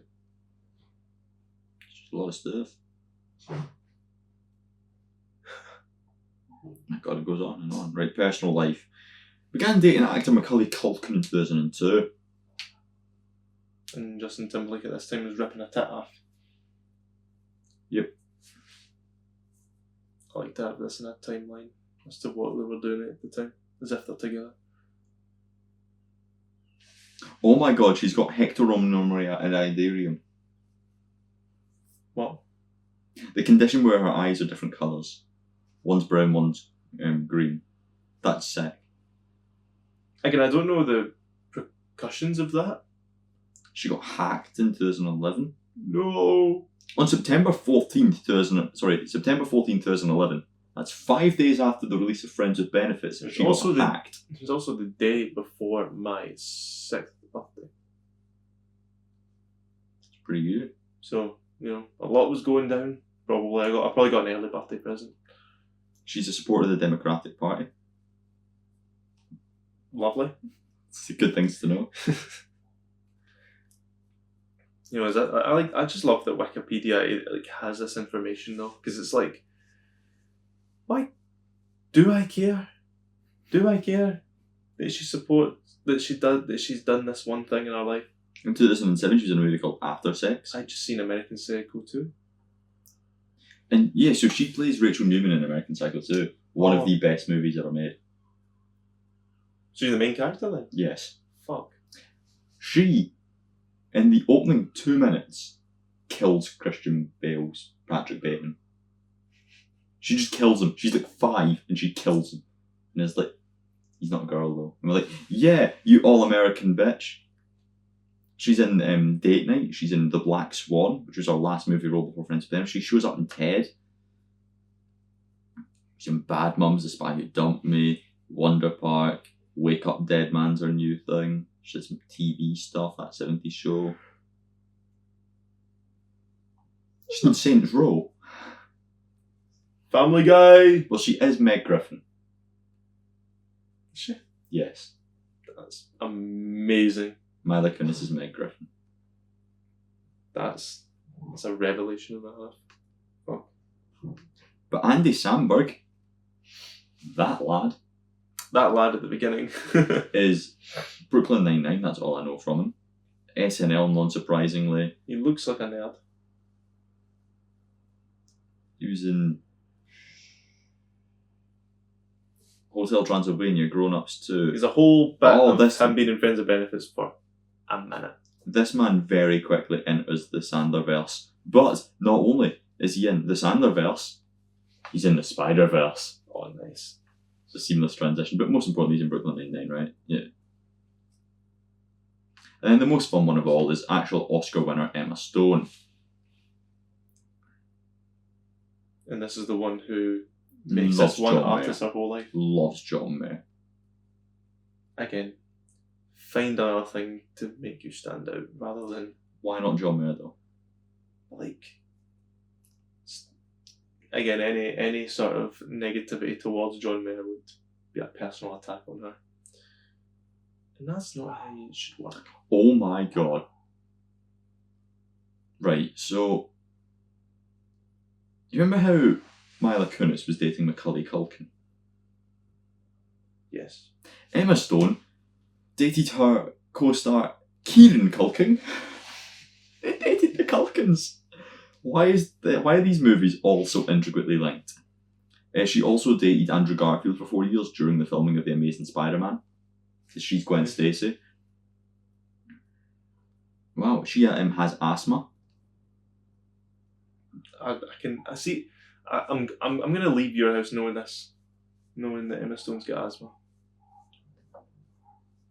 The brain is full of infinite knowledge. And just to run through some of Emma Stone's movies, because she is normally in pretty good movies. Her first movie role was in Superbad. Nice. Some star. Ghost of Girlfriend's Past, that's a Matthew McConaughey thing. Zombieland, The Marmaduke, Easy A, Friends with Benefits, Crazy Stupid Love, The Help, Amazing Spider-Man, The Croods, The Amazing Spider-Man 2, Birdman. Daniel Hates. I love it. The Interview, La La Land. She's in The Interview. Zombieland 2, The Croods 2, Cruella, Poor Things, Eddington, Boogiewana. She's a producer of I Saw the TV Glow, which is pretty sick. Yeah, she just shows up in a bunch of stuff. Very good. Emma Stone. Lovely. So yeah, they both then have kind of parallel walks where they're walking, talking to a random friend that we might see more of. Talking about how Maybe. true love isn't real work and they just want to work and fuck. They want to shut themselves down emotionally, like George Clooney. Just That's like a good him. point. And then they get frustrated immediately afterwards. Yeah, and then we kind of Because open media and stuff like that. It's Yeah. fucking stuff like that, and they encourage it. So we cut to Justin Timberlake on a plane because he's going for a job thing. Yeah. As the Something pace like that. continues, and he mansplains the Hudson River or something to the flight attendant who's played by Courtney Hengler. She's in Cobra Kai. She plays Sheldon Cooper's twin sister in The Big Bang. Very good. That's it. Just 2. Well, that's it. No. So anyway, she explains Hudson River, and have you heard of the Hudson River story? Vaguely. It was something to do with that plane, wasn't it? 2009 Hudson River plane crash and Miracle on the Hudson. That would be the one that we're after.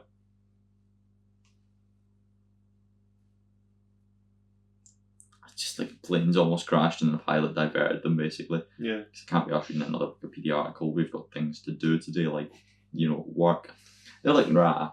And guy diverted it and he was like, well, it was the plane that did the heavy lifting. And she's like, he's an American hero.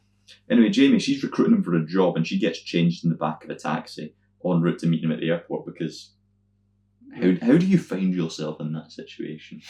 That should be Maybe like actually- another minute. Like what? There's a running theme of her booking cabs and immediately being there and making sure that she's not late for it.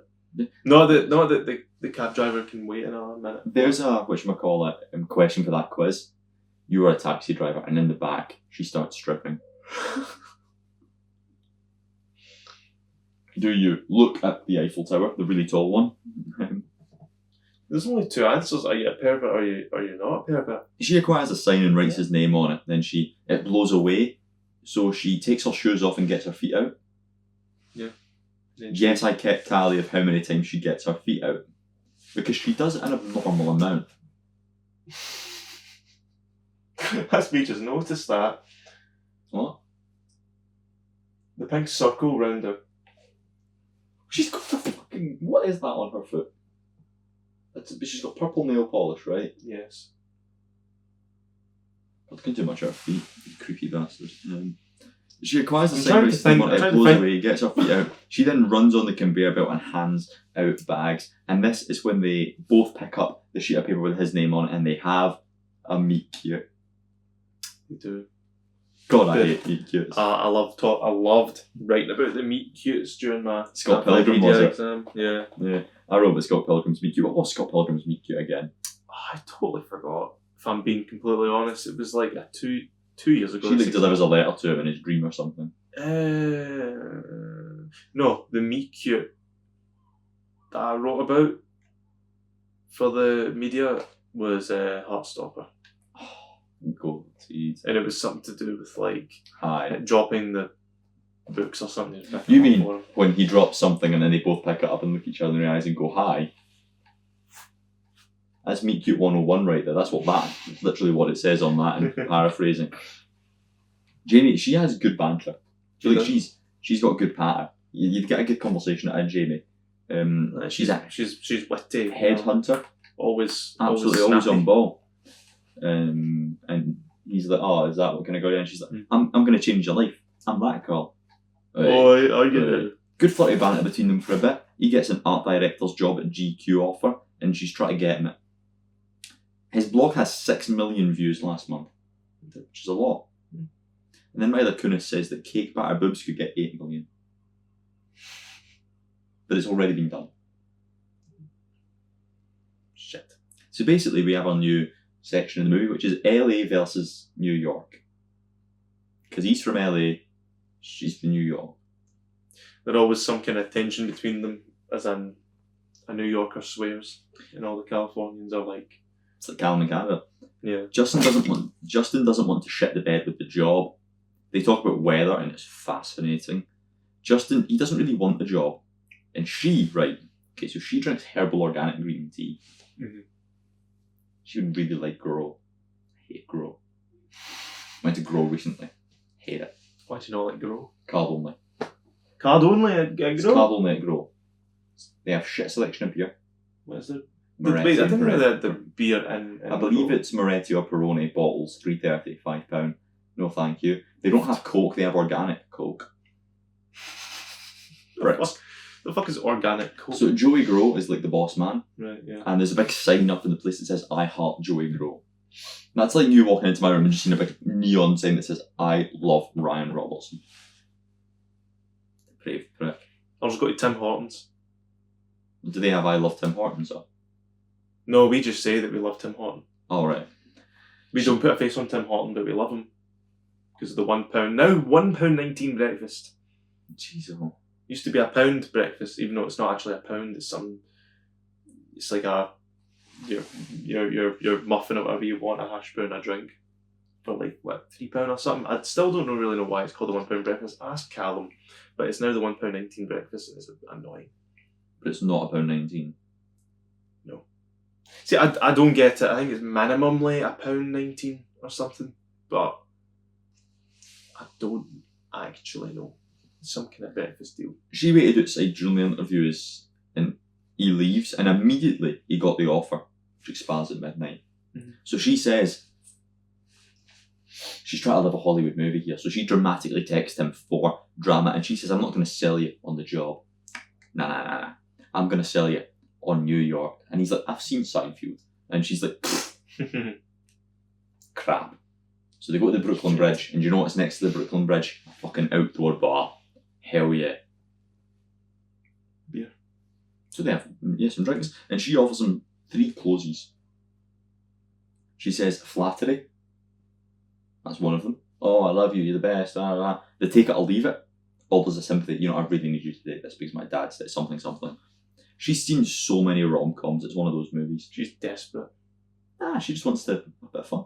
Romanticise life, Josh. Wait, do you not romanticise your life? I romanticise my life. Everything's a movie. Everything's a bit of fun. Not if you're in my position. Make the gym more fun. Can you imagine how much more romantic? Like, just picture the film scene, Josh White. Josh White at the gym. I don't think anyone wants to picture that anyway, but go on. Or Josh White at the Zulu Park, 3 a.m, doing backflips on the monkey bars, seeing how long he can suspend himself upside down for, doing pull-ups, on the swings, on the seesaw, stretching these muscles. Again, I wouldn't do it Way more myself. romanticised.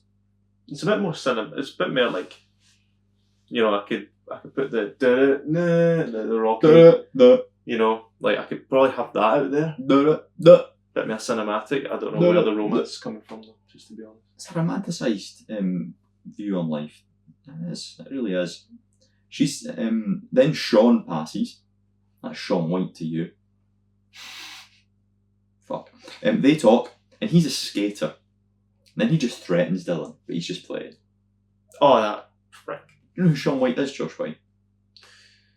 No, but yes. So Sean White's his real name. He's playing himself. He is an American professional snowboarder and skateboarder. 5-time Olympian, 3-time Olympic gold medalist. Right. Is he also A prick. as much of a prick in the film as he is in real life as he is in the film? Imagine so. Because it is just banter, I think. Certainly banter that I get. I could never understand his patter. No matter patter, anyway. Did a bit of music. Published a book. Probably a video game. Now let's get into the His controversies. nickname's the Flying Tomato. Because he's ginger. Aha! Right. White, who underwent 2 open heart surgeries as an infant, Alright. has granted 17 wishes through the Make-A-Wish Foundation since 2008. I don't think he's that big a prick. Oh, He's granted 17 Make-A-Wishes. yeah. Again, if I was on my deathbed, I don't think I would want to see him. Well, it's because I've read where this is going.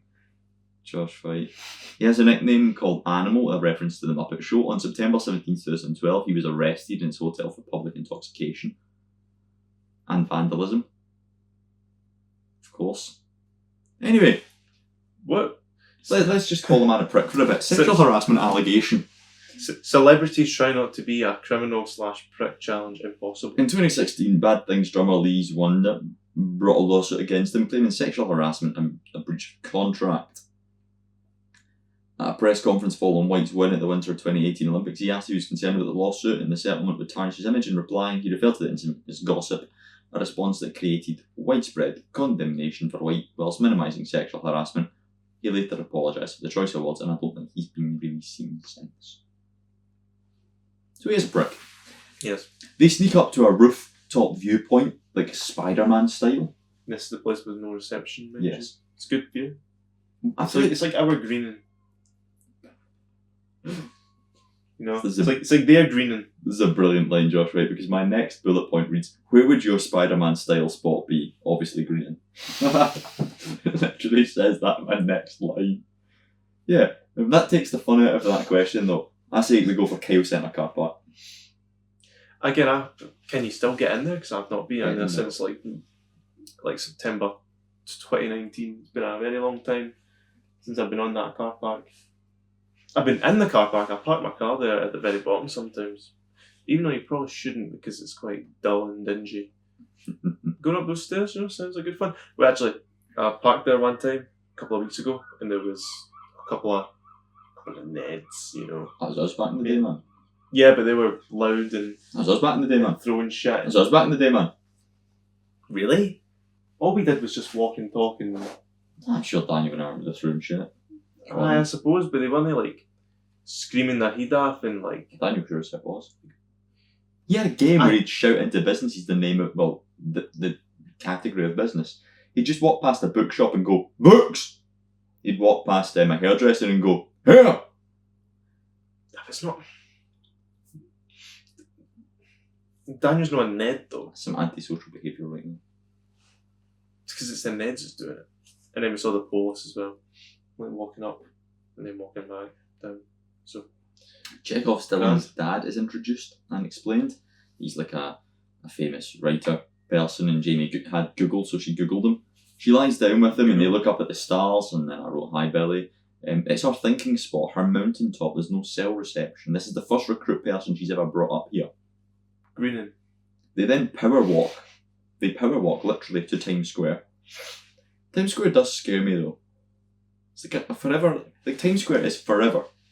At all times, a Heaving. concert's crowd. Heaving. Then a flash mob begins. I found out about flash mobs thanks to Nativity 3. How does a flash mob begin? Do they just take one person to just kind of start dancing? These are the questions that I didn't want to ask. Because it must start from somewhere. It's not like some guy at the very top of like one of the buildings is A like Facebook group chat. pops up in the telly and A goes, Facebook group. At this time on this date, let's all do this at this time. "Can we not do It's that like- at the fucking high street or something?" Yeah, you could, but no one's going to join you.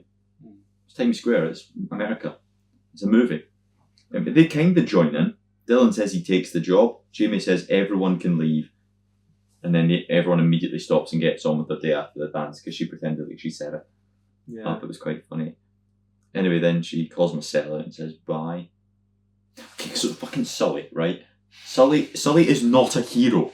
This is another flight he has to New York, this time moving there to stay. He moves into a really nice apartment and immediately dives on the bed, like we all. He's going to have some mad fucking on that bed. At work, he removes the door from its hinges because his door's always open. Business words. Business words. Then Tommy rocks up and he wants to try and get friends with benefits. He was gay. in on it. He was gay. gagging. It was like 4 times or something he had like in the same kind of interaction. There was a bit about my bottle or hard get it. A wee chug. I'm chugging what I chug. Haha chug. Something like that. Like he just kept going. And it remained that way, I suppose, for the entirety of the film because he kept questioning Tweedledums. I think I called Dylan Tweedledum in Tweedledek. He's Woody Harrelson. He's great. He's a fan of chess. He attended the first ever game of the World Chess Championships in London, but in 1999 in Prague, Woody Harrelson, playing white, employed a Panham attack named after Bernard Panham to draw world chess champion Garry Kasparov. However, Harrelson was aided by several chess grandmasters who were in Prague to spectate the chess match between GM Alex Ostrov. Basically, he's a chess nerd. He also did him some Brazilian Jiu-Jitsu. I wish I had the chess autism rather than the Undertale and getting the useless autism, basically. He's a vegan. Yes. Not bad. He looks like one. I think about it. Was he one of Friends and Benefits? Oh, on June 1st, 1996, Harrelson was arrested in Kentucky after symbolically planting 4 hemp seeds to challenge the state law. What the fuck does that mean? Well, because hemp and marijuana are different things, but the law didn't distinguish against them. So he got himself arrested. That's fucking useless. Why would you do that? In 2002, Harrelson was arrested in London after an incident in a taxi that ended in a police chase. This is like a downward spiral from here. Is he In dead? 2008, he may or may not have attacked someone outside of a Hollywood nightclub. Oh man. So he's a prick now. No, that one was dropped and I don't think true. Oh. Oh! Is that what he's been up to? So, is it nothing that's... basically, I think someone tried, like, outside of a club, he was having a good time, and someone basically shoved the camera in his face and tried to be like, oh, right, because he's a celebrity, and he just pushed the camera out of the way, and the guy tried to call it an attack for it. So they were like, eh. Yeah. So no, he's not a prick. He did a protest, he was in a taxi that was in a police chase, and it just sounds like he's been in the wrong place at the wrong time. True, actually. He's always just he's just the man of bad luck. But it's okay, because he identifies as an anarchist. What? That's his political affiliation. Again, he looks like one. I think Woody Harrelson, I think he's a very good actor. He's an interesting fella. He's in moves such as Money Train. Austin Powers, the spy who shagged me, playing himself. Anger Management, Welcome to Hollywood, playing himself. The Big White, Free Jimmy, The Walker, Nanking. You heard of any of these? He was in Zombieland, he was in 2012. He was in Friends with Benefits, he was in The Hunger Games, he was in 7 Psychopaths. He was in Now You See Me. He was in Freebirds, he was in The Hunger Games 2, 3 and 4. Oh, playing the same character. Yeah, of course. He was in Now You See Me 2. He was in The Edge of 17. Oh, him in The Edge of 17 is brilliant. He's the suicidal guy, I think. He was in 3 Billboards Outside of Ebbing, Missouri. What a film. He was in Venom. What was doing in Venom? He was in Venom Let There Be Carnage. Because he plays Carnage. He was in The Man from Toronto. He was in Triangle of Sadness. Oh, he's so good in Triangle of Sadness. And this year he's in Animal Farm. Now You See Me, Now You Don't. Not Venom. No, because Carnage isn't in it. Fuck. What's your favourite font, Josh White? Font? That's what he says. He asks Dylan about font. What font he should use. Wingdings. Fair enough. I'm a big fan of this one. What's this one? The most basic of them all. Arial.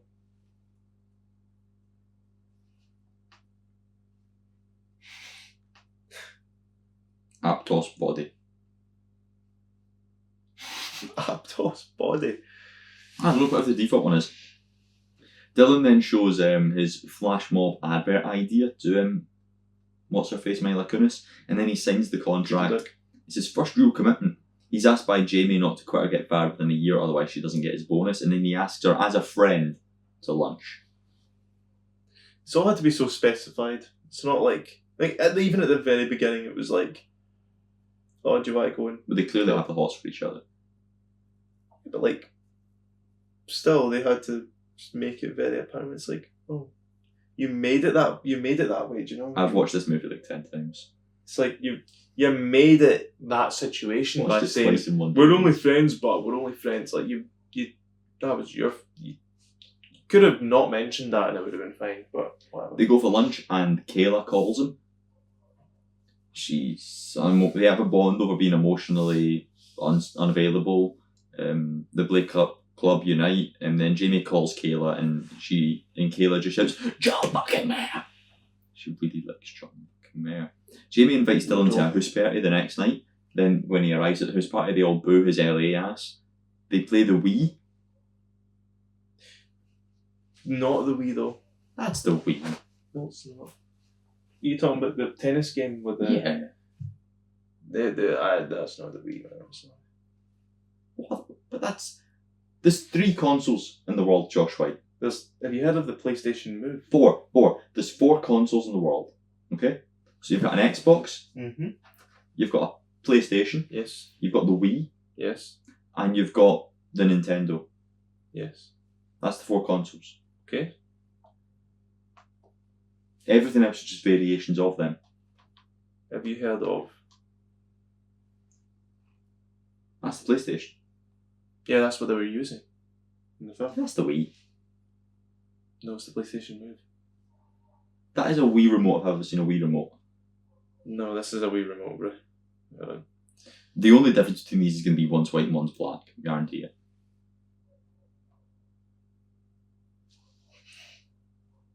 I'm not wrong.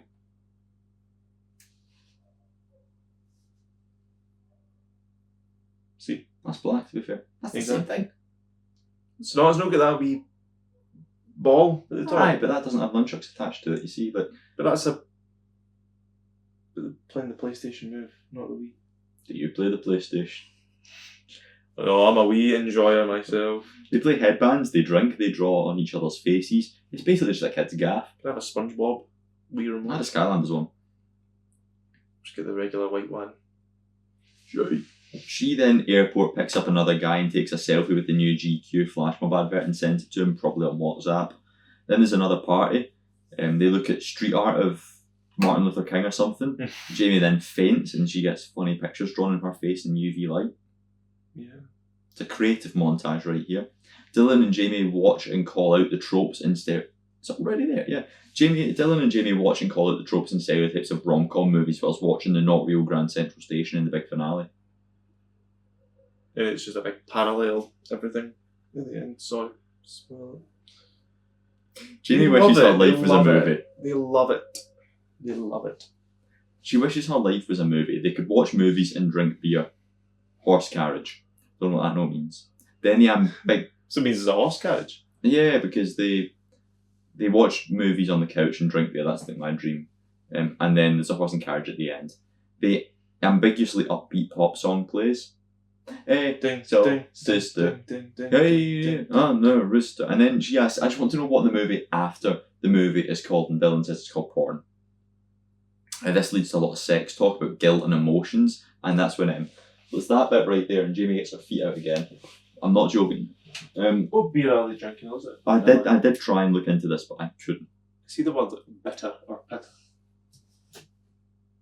Anyway, sex. Looks nice. Sex is like tennis. It's a fucking racket full of balls and nets. I can't tell if that's something they say in the movie or if that's just something I've typed. It involves, you benefit from it because, well, tennis and you're getting fit and all that, and you need another person to play tennis with. I feel like that was actually their meaning, but you just came up with that. What, sex is like tennis, a fucking racket, balls and nets? Yeah. Yeah. They go to get, Mila Kunis goes to get more beer and Dylan be looking at her and is like, let's sex. Then they start listing off each other's attractive traits. Nice eyes, lips, breasts, intriguing, hands, mouth, butt, voice, chest, said that, meant it. Then they fuck. No, they don't. She gets the Bible app out, Josh White. Aye, after that. But you've got to get the Bible app out. No relationship, no emotion, just sex, say friends. Then they don't hold back and explain Yeah, they all the swore on the sexual damn preferences. Bible and the The Bible app, eventually. yeah, they swore on the Bible app. But Closing time. That's definitely not aged well now. Closing time. That's them. I've skipped many a page when I was singing closing time. They enjoy some well-shot sex. The Room. Good paddle during the sex scene. Shooting sex scenes must be weird as fuck. Literally. Like, imagine. Actor 1, actor 2, let's just take you up, get you naked, let's just pretend to have sex in front of us. Like, yeah, there's a big production team here, you know. Again, you'll need a lot of balls for that. Intimacy or coordinators and that. Then we get more Obama versus Sean as a magazine cover as a Woody Harrelson conversation. It's kind of awkward between Jamie and Dylan at this I would point. rather that be like a presidential fight. Like Obama Sean the prick versus versus Obama. Sean versus Obama. They say it was weird, you know, a kind of one night stand type deal, but maybe not. Every time she swears, she blinks. Fuck. And that. Fuck. They got a caricature drawn in Central Park and immediately get back to the apartment and sex again. Jamie has a dog tattoo because she was rebellious, and Dylan has a lightning bolt because Harry Potter and he wanted superpowers. And he was also gay. It's like a running bit. There's a sex montage. Yeah, it's like a built up 15 minutes of just them fucking. I don't like it. Is this actually? Oh my god! I took notes during the sex montage. Right. Okay. Just as the sex montage was going on. Small talk. Underwear sports. They were talking about. Oh no, because they were playing sports in their underwear on the Wii. She talks about having an unbutt, then cuts him off and says there's no butt stuff allowed. He sneezes when he comes. They have some shower sex. Then he feels emasculated because the lady's on top, so he wants to be on top. He then pisses with the door open but he has to sit because he has to boner piss, and there's 2 lanes of traffic merging into one. It's raining outside. Runs about. He is losing. He's losing the battle with the piss. He didn't wash his hands. We then get some Timberlake bum. Then we get some Kunis bum.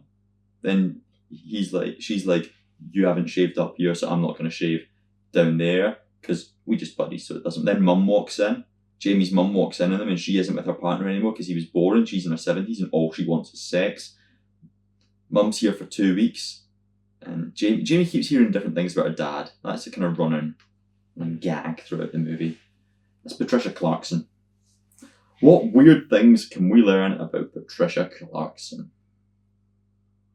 And this is Tweedledike's mum. Aye, this is Jamie's mother. What did she get up to? We straight to personal life. The film careers were kind of boring. Honestly, seems kind of clean. I don't. She's in The Untouchables, The Deadpool, Jumanji, The Green Mile, Wayward Son, Interesting. Dogville, The Woods, All the King's Men, Blind Date, Phoebe in Wonderland, Friends with Benefits, Legendary, Shutter Island, Easy A. Lily? Oh, Lily. Lily. Oh, she seems alright. She's a drunk driver. It's a movie, so... Oh, I'm fucking... what's his face? Matthew Broderick style. There's a... Fuck that, man. There's a basketball scene, because of course there is. Tommy is gay hunting during the game. Dylan and Tommy talk the Jamie situation over. It's not who you spend Friday night with, it's who you spend Saturday morning with. My next note is, I like this movie. It shouldn't be the kind of movie I like, but I do. I feel like it's got a nice heart to it. It was very film. It's upbeat. Yeah, to an extent. Things that I disagree with, but I'm glad it worked out for them. But yeah, it doesn't bother me if you want to. I don't get it. Tommy then jumps off of the pier onto Chekhov's boat because he lives on Jersey. Mum thinks Jamie is a true love girl, not a casual sex girly. Mum says that we should go to Montauk. For Just Girls, July 4th. We get some more dad lore. Jamie agrees to go to Montauk. There's more casual sex, but Jamie wants to start dating people again, and Dylan is like, yeah. Closing time. Our feet's out at this point, by the way. They agreed to. Our feet's been out actually for a large part of that last couple of sequences. Just the entire film. We haven't seen socks on her in quite some time. They agreed to go for lunch and stop the casual sex. He just lives in shirts and ties. No more cardigans for Dylan. Dylan claims he can pull anyone. He has no type or shame. See that blonde girl? She's got a husband. I'm learning everything about her. Belgian. Easy. It's Jamie's turn now. She talks to a laden guy looking at a tree. She gets a date with Parker, the ecologist who thinks he can cure cancer. They have the most awkward, boring date I've ever seen with no chemistry. They go on 5 dates because she has a 5-date pre-sex rule. What is the What the fuck happened there? What is the sponsored beer? It looks so shit.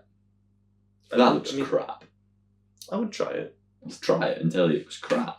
Sat in these chairs for a piss. This guy, he has kinda riz. That's what I wrote here. Kinda riz. I mean, it doesn't gel with Jamie. He has kinda riz. This guy has kinda riz. He doesn't talk about anything bar work. That's Brian Greenberg, Josh, right? Let's learn about Brian Greenberg, why don't we? And this that random guy that stared at the trees. Aye. He likes trees. I respect that. He likes trees. His house was destroyed by a wildfire in January 2025. So it all went downhill for all of these actors, like this year. Justin Timberlake dead now, basically. He also is a musician, by the way, this lad. What is it? Dylan agrees to go out with Tommy for a big night out. Jamie says it's date 5, so it's time for sex. She gets her feet out. She sexes on a couch with the light off because she has to hide her insecurities, the same insecurities she doesn't have to hide from the guy that, it's just sex. I think they just read the article we read and made it a movie. Anyway, Dylan is sexed by a really eager armpit sniffer. He is. That happens. Annie then calls. She kicks up a fuss, and he's like, it's just my sister. Dylan's going home for the 4th of July. She wants him to meet parents already. And then she slaps her tits, tribal style. Yeah, she was like... I don't know what she was going for, because she was like... being at the... and went feral. Nearly ate the man. Pretty much. But it's alright, because it's been too long since we last hit closing time. Jimmy breaks the closing time. Nearly ate him. It's Dylan's ringtone. Mum sleeps on Mila Kunis's bed. She calls with Dylan. And then they talk about advertising bikini women. Parker bullshits his way out of the day plans and tries to sneak out because it wasn't for him. Go fuck yourself. Dylan got her a fairy tale art piece from the street artist they were talking about earlier. It's a fairy tale gift just for her. And her feet, by the way, in this moment, are out. Her mum's done a run, as always, and now she's got no July 4th plans. The fact that you, as you were watching the film, you pointed these out. Like, these were certain points that your brain was making. You got to take notes on something, Josh, right? Like, Josh, you got to take notes on something. And see that first scene. See when she gets on the conveyor belt with her feet out. That just made me think that is so impractical.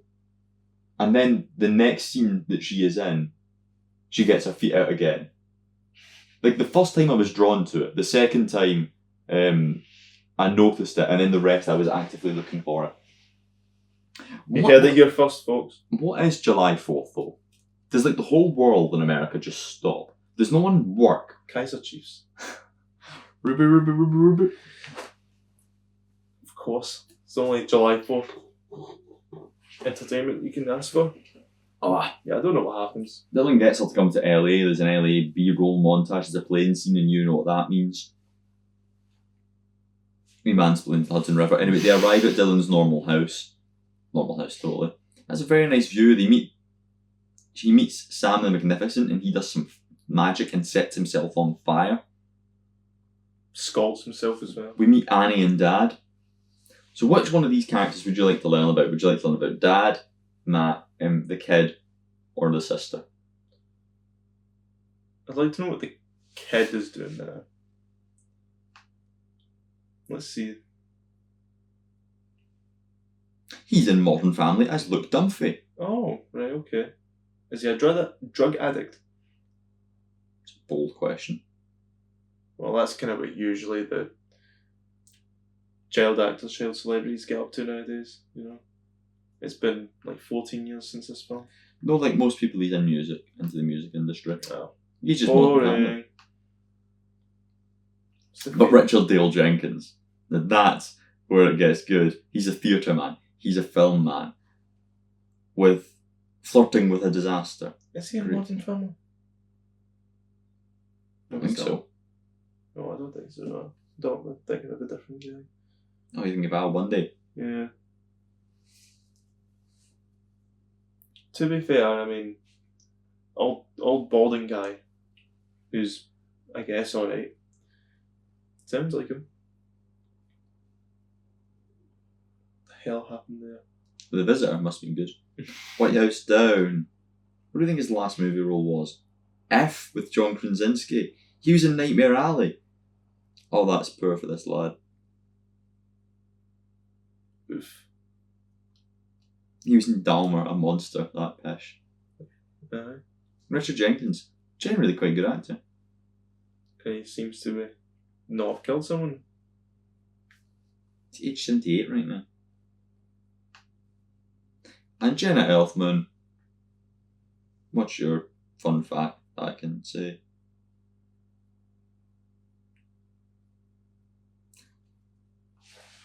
Oh, it's been a movie without talking about Scientology. What is a movie if one of the actresses or actors is not a Scientologist? Does that just mean you're into all of them? All of the sciences? You're not a biologist, you're not a chemist. Would you not know what Scientology is? And you're not a physicist. You've not heard of the Scientology? The Church of Scientology is a group of interconnected corporate entities and other organisations devoted to practice, administration, and dissemination of Scientology, which is defined as a cult. No. Basically. She's in a cult. Yeah. Oh, Do they like hail Satan and all that? No, it's funnier than that.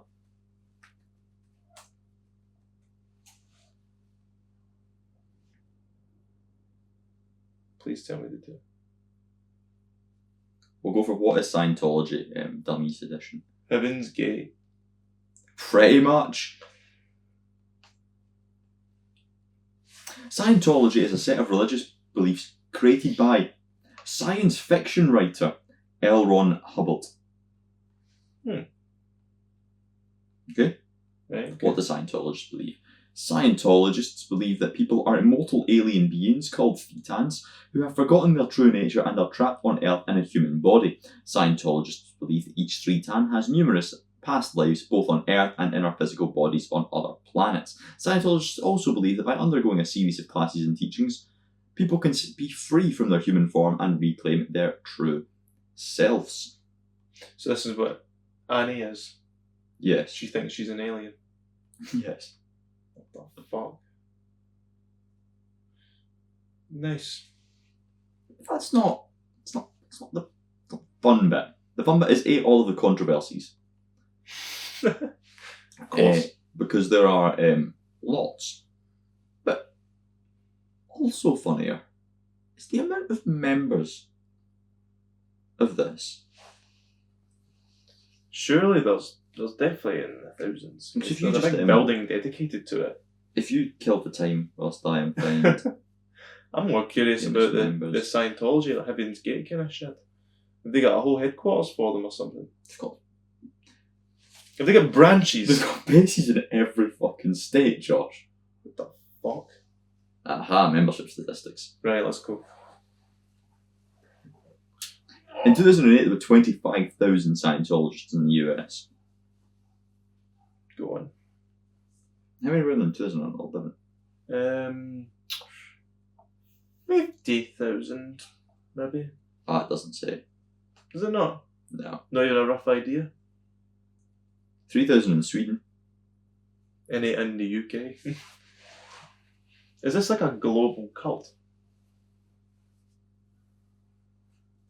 Pretty much. Anyway, Notable celebrity members. Oh no. Nancy Cartwright, Tom Cruise. Fuck's sake. Are you kidding me? John Travolta. Tom Cruise? Really? The following celebrities have announced at some point that they were no longer members of the Church of Scientology. Mimi Rogers, Juliette Lewis, Katie Holmes, Nicole Kidman. She'll become relevant. Because they just find out that it's... John Stamos. Basically, there's lots of Scientologists in the world, and they believe the writings of Star Wars to be true. Anyway, there's some good dad banter. He lacks genes, he has dementia. They skim stones on the beach, because the beach, by the way, is their back garden. Annie says Dylan doesn't know how to deal with dad, and they look through old photos. He has his jump phase, and Dylan has a nervous stutter. Dylan sneaks into Jamie's room to offer her sex because she did a neck crack signal, remember? He uses his period detector app to detect if she's on her period or not. And she's like, no, I'm going to be asked. They consider sitting down and just having a conversation, but Jamie is like, let's jump instead. Jump. And you get like steaming, don't they? yeah, he sings, they get chopped. He then raps every single word of this song, and then she pulls out Everyday Math for Dummies. Much like we use Scientology for Dummies there. They do a lot of wine drinking and dancing, then they jump scare each other. He's never brought a girl home. Then it's a kind of parallel that they both brought each other to their safe spaces, his being his home and hers being up on that roof. Mm-hmm. That's always nice. Dylan asks Jamie about her mum, then they kiss and oopsie strips him. Flirty banter. Because she takes his top off and goes, oopsie. Because she's chopped. This feels like heightened realism. Not giving any more insight. They then dissolve sex, like the room. Actually, can we compare sex scenes? No. Compare it.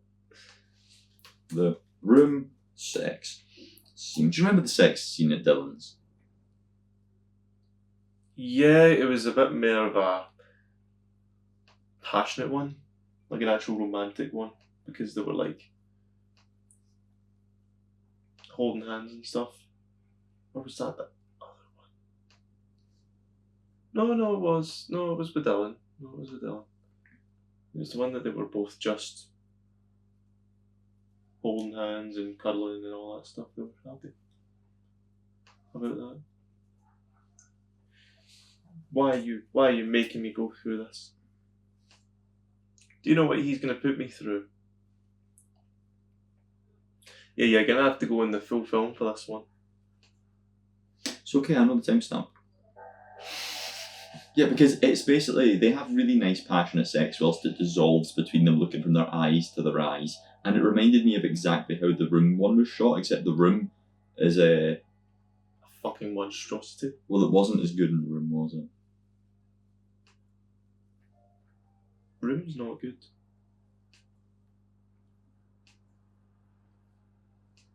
I still love that day that we watched it. Do not watch it after Brain Dead. Something like that. Except the tits are full out here. Dissolve. Coming soon. Oh yeah.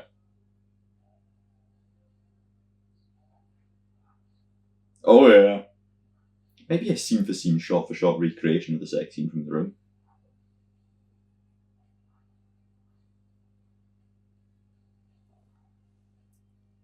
Have you had enough yet?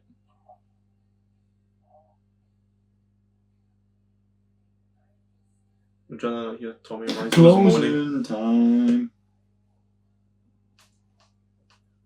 Anyway, it was enjoyable, wasn't it? We both really enjoyed that. Yeah. I loved it. 0% film. Loved it. It's a beautiful view from the open window. He's lucky. Like, imagine you were standing outside of that window. Anyway, there's a nice backdrop for sex, sure. They have a very nice breakfast, American napkins, because it's the 4th of July. Dad and Annie know that they're destined for marriage. They some jet skiing. Sure, Dylan does jet skiing. There was dolphins. Sam's like, you fancy her, don't you? And he's like, no. He's like denying it at the same time. So, meeting the parents in rom-coms are always like mad. Like How to Lose a Guy in 10 Days is an equally mad parent meet. They play bullshit.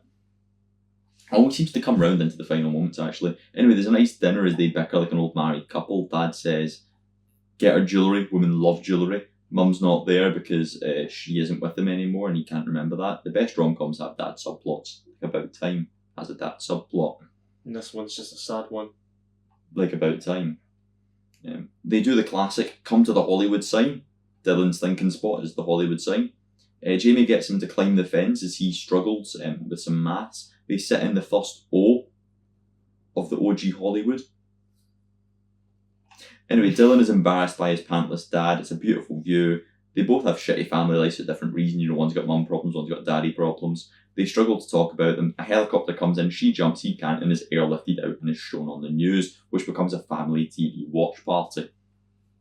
Dad's come if to he did that in real Robertson. life, he would definitely just get shot.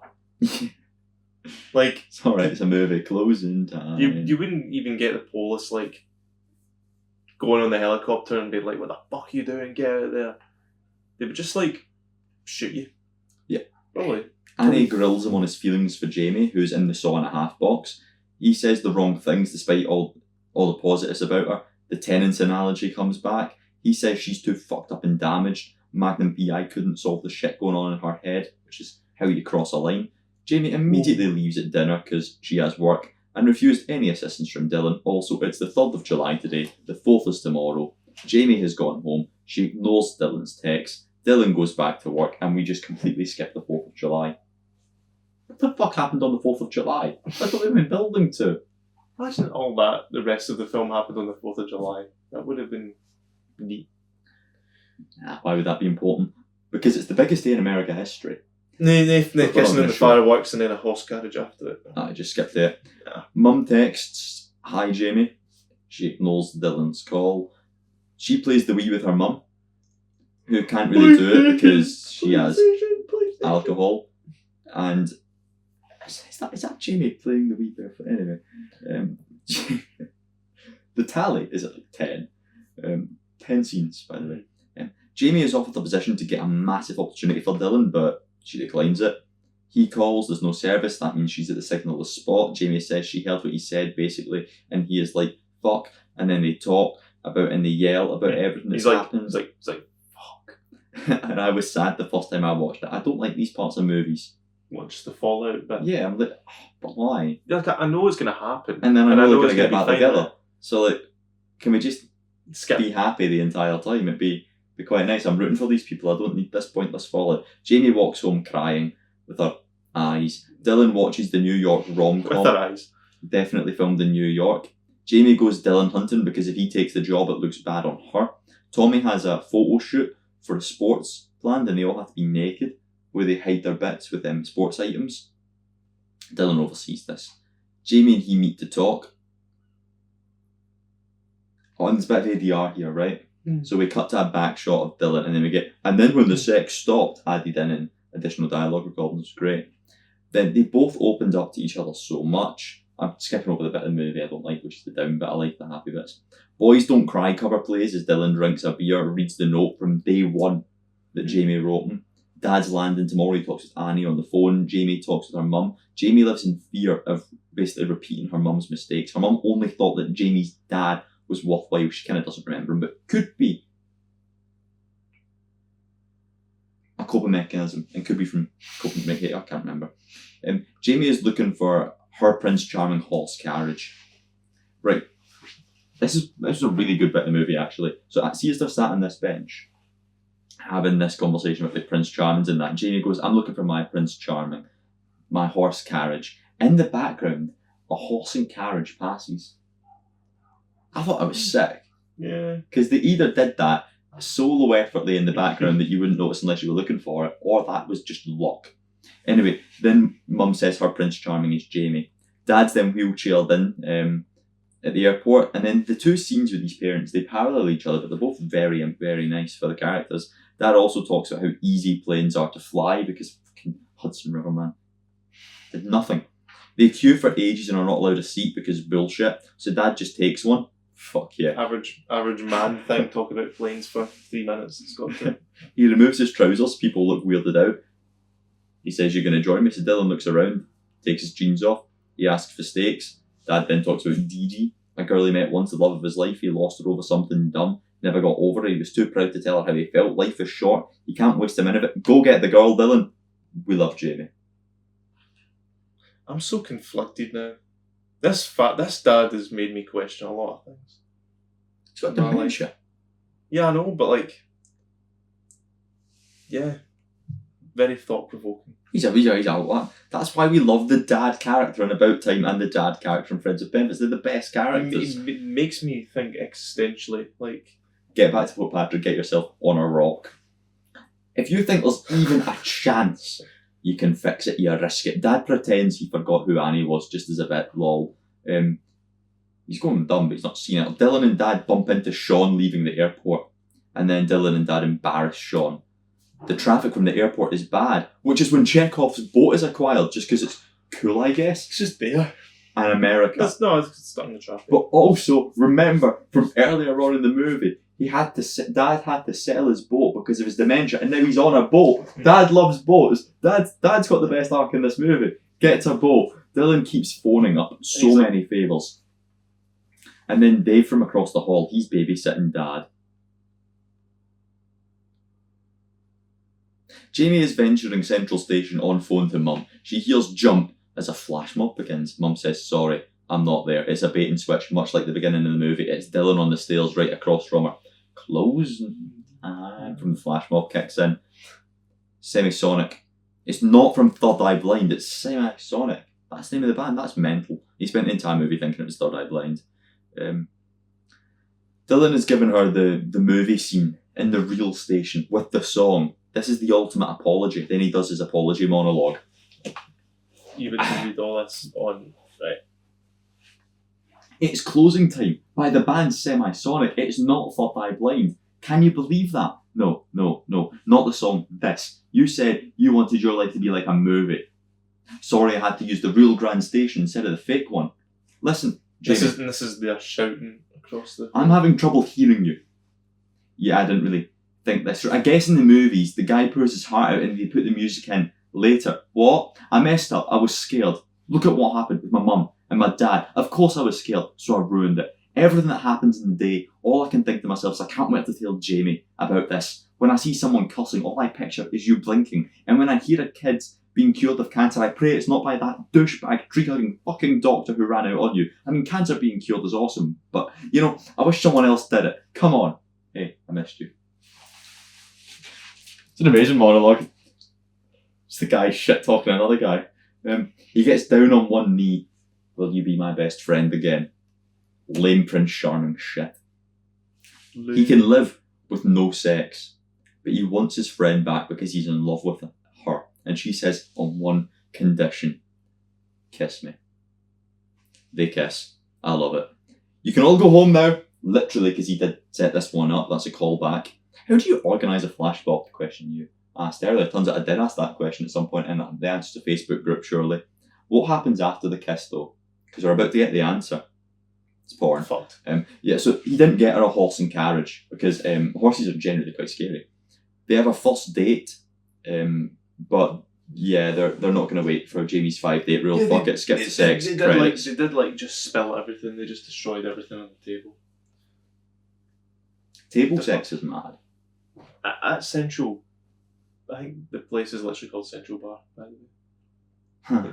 I think the place is... Well, yeah, because it's Grand Central Station. Yeah, and then it's a bar. It's not as good as the Central Bar we went to, though. Oh, no. Skins too. Our Central Bar is far superior. And the credits roll. Yeah, and then it was do. And then after the credits, there's a bit where they watch the TV. Yeah. There's a little after credit sequence, which was amusing. It's on Netflix. I'd recommend you watch the movie. It's a good movie. I liked it. I thoroughly enjoy it.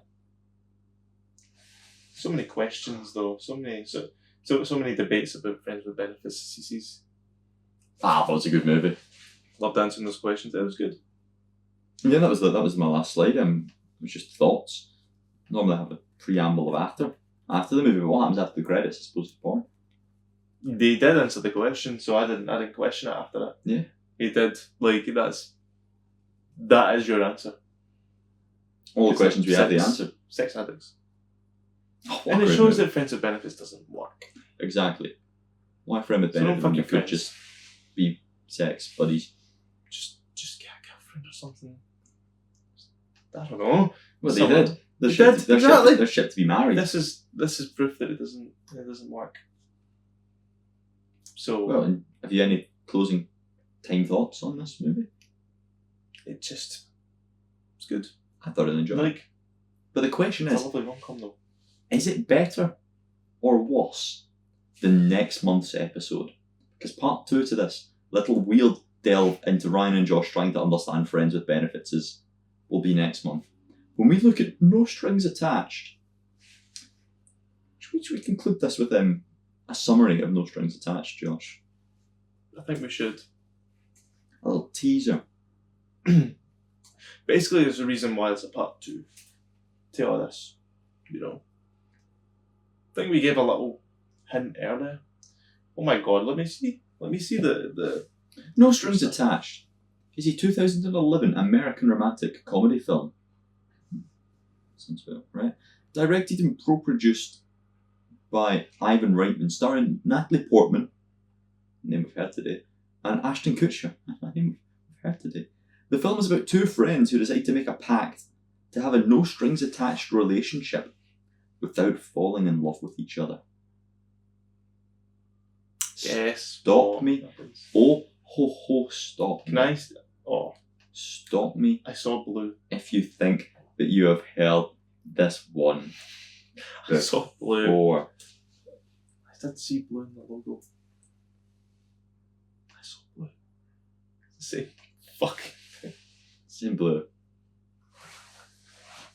It's the same blue. Yeah, actually, it's as well. It's the same fucking blue.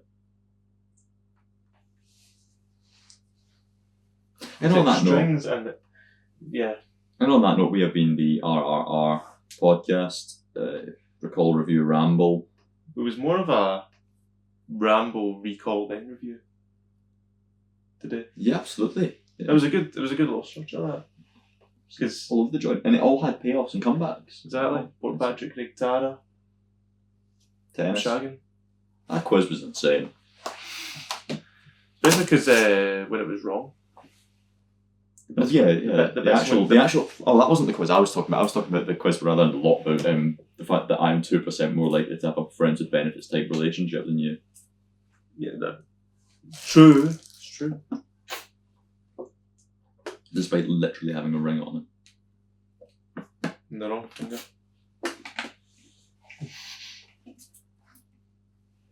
Needs to be properly sized still. We just haven't had a chance to get the measuring thing that we ordered to measure it didn't arrive in time. Well, that'll.